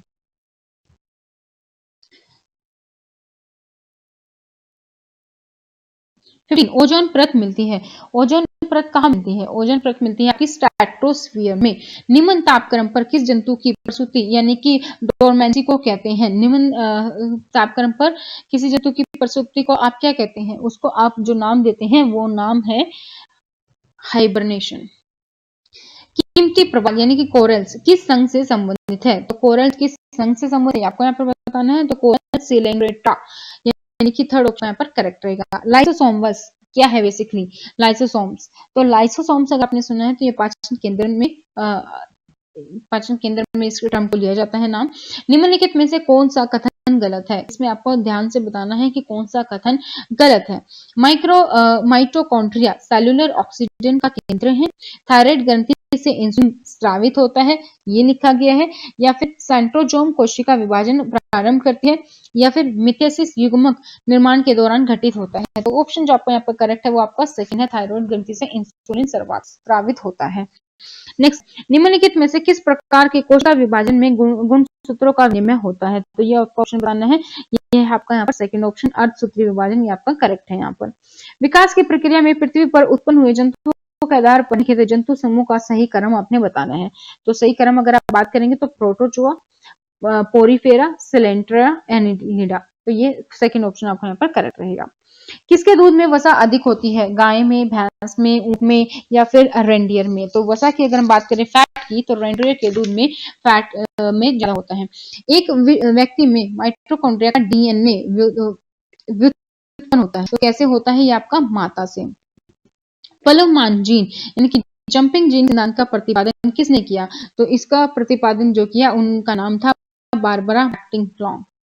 तो थर्ड ऑप्शन आपका यहाँ पर करेक्ट हो जाएगा। हम चलते हैं क्वेश्चन नंबर 25 की ओर। तो 25 हम देख लेते हैं कि क्या पूछा गया है 25 में आपसे।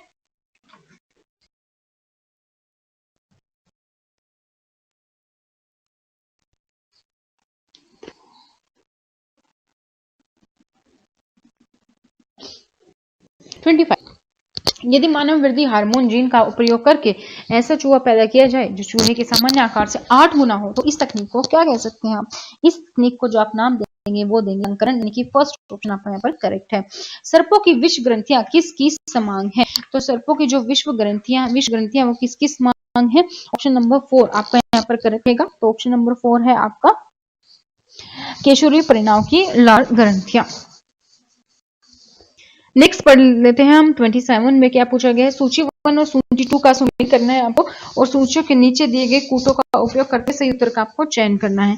तो आपको बताना है कि कौन सा किससे मैच करता है।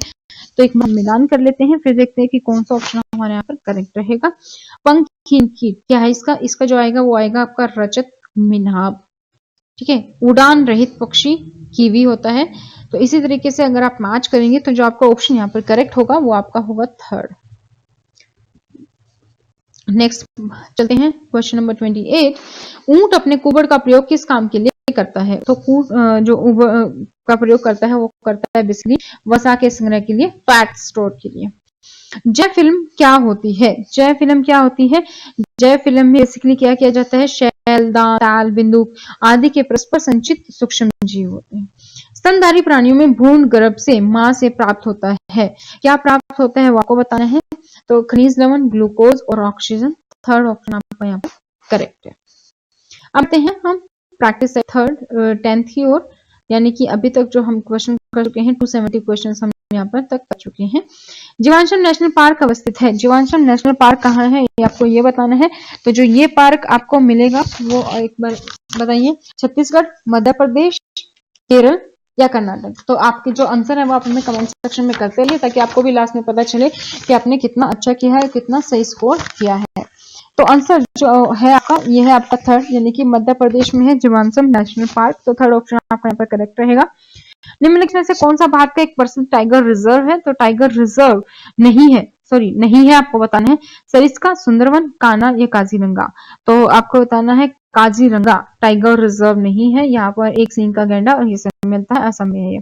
शीतकाल में आपको भारत के साइबेरियन सारस प्राय कहाँ दिखाई दे सकते हैं। तो शीतकाल में अगर आप साइबेरियन सारस को आप देखिए तो वो आपको दिखाई देंगे डाचीगम नेशनल पार्क, क्योंकि सेकेंड ऑप्शन आपका यहाँ पर करेक्ट रहेगा। कार्टजेना प्रोटोकॉल का संबंध है वन्य जीवों के अवैध व्यापार से, वायु प्रदूषण के उन्मूलन से, वनों के संरक्षण से या फिर जैव सुरक्षा समझौते से। तो ऑप्शन जो आपका करेक्ट है वो है जैव सुरक्षा समझौते से। फोर्थ ऑप्शन आपका यहाँ पर करेक्ट है। नेक्स्ट हम बात कर लेते हैं क्वेश्चन नंबर 5 की। तो क्वेश्चन नंबर 5 हम देख लेते हैं कि क्या पूछा गया है हमसे। दंडकारण्य प्रदेश स्थित नहीं है। तो दंडकारण्य प्रदेश कहाँ स्थित नहीं है ये आपको बताना है। तो छत्तीसगढ़, ऑप्शन सेकंड आपका करेक्ट रहेगा। टुमारोज बायोडायवर्सिटी पुस्तक के लेखक कौन है। तो ये पुस्तक किसने लिखी है, ये पुस्तक लिखी है वंदना शर्मा ने। तो सेकंड ऑप्शन आपका यहाँ पर करेक्ट हो जाएगा। निम्नलिखित में से कहाँ सर्वाधिक विविधता पाई जाती है। तो जो जैव विविधता पाई जाती है शांत घाटी यानी कि केरल में। भारत में सबसे बड़ा चीता आरक्षण स्थल कहाँ है। चीता आरक्षण स्थल की अगर हम बात करें तो सबसे बड़ा जो है वो है आपका नागार्जुन में। तो फोर्थ ऑप्शन आपका यहाँ पर करेक्ट है। नेक्स्ट नंबर लेते हैं क्वेश्चन नंबर 9 की ओर। तो क्वेश्चन नंबर 9 की ओर बढ़ने के लिए हम चलते हैं नीचे वाले पेज पर और क्वेश्चन नंबर 9 हम देखते हैं अभी।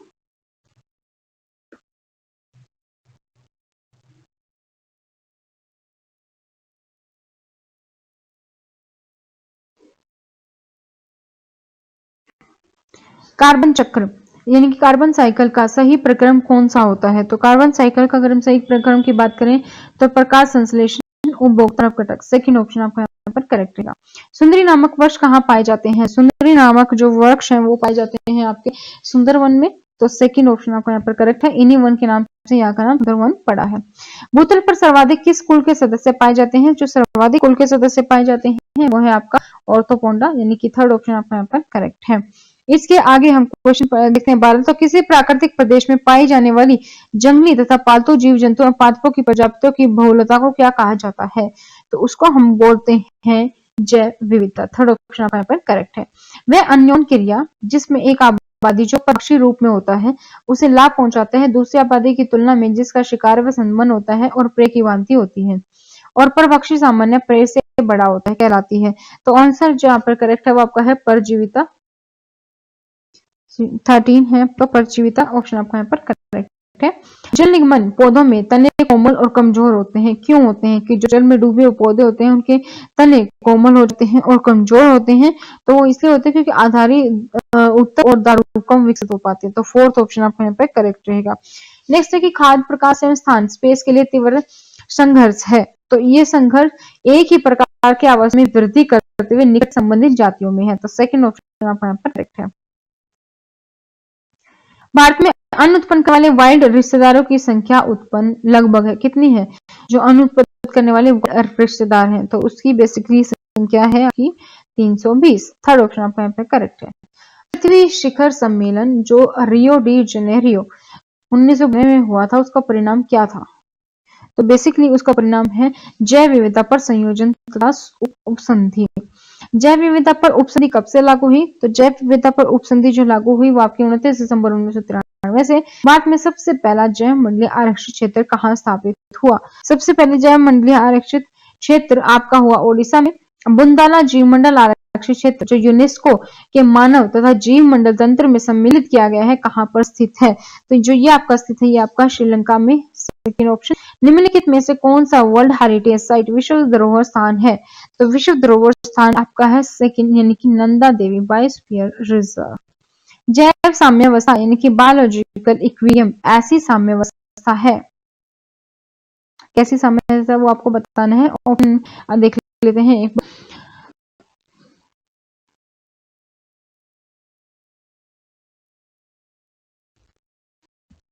जो केवल उत्पादकों के मध्य रहती है, जो उत्पादकता उपभोक्ता तथा अपघटकों के मध्य बनी रहती है, जो उत्पादक तथा अपघटकों के मध्य रहती है, जो उत्पादक व उपभोक्ता के मध्य रहती है। तो आंसर जो आपका करेक्ट है यहाँ पर है जो उत्पादकता उपभोक्ता अपघटकों के मध्य बनी रहती है।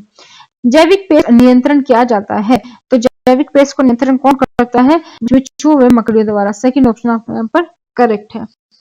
नवीन विकसित विज्ञान की कौन सी शाखा जैव विविधता के लिए खतरे की घंटी है? तो सेकंड ऑप्शन आपका यहाँ पर करेक्ट है, जैव प्रौद्योगिकी।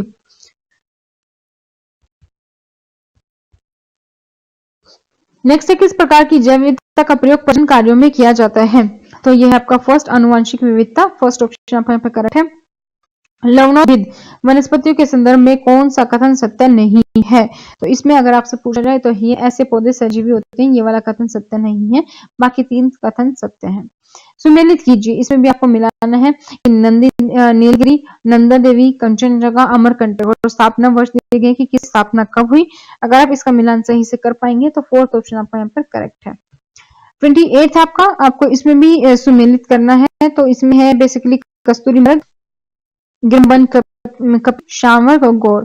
तो ये इस तरह वन्य जीव दिए गए हैं और क्षेत्र दिए गए हैं, तो इसमें आपको सम्मिलित करना है। अगर आप इसको सम्मिलित करोगे तो इसमें आपका जो ऑप्शन आएगा वो आएगा फोर्थ, तो ये आपका ऑप्शन यहाँ पर करेक्ट रहेगा।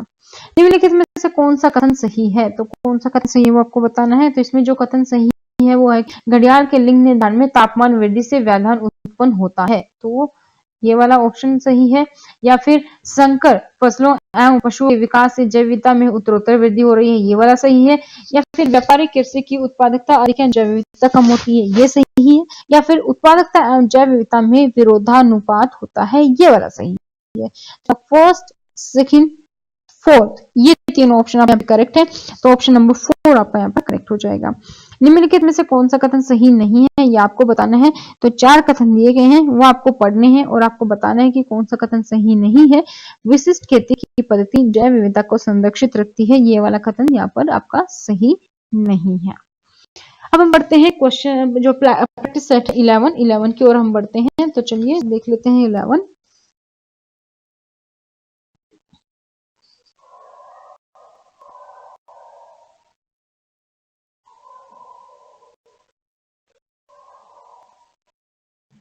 इसके साथ हमने 300 क्वेश्चन कर लिए हैं और हम करेंगे प्रैक्टिस सेट 11। तो प्रैक्टिस सेट 11 में हम देखेंगे कि इसमें भी 30 क्वेश्चन है, इसी के अकॉर्डिंग आपके 900 क्वेश्चन जो है इसी तरीके से आपके कंप्लीट होंगे।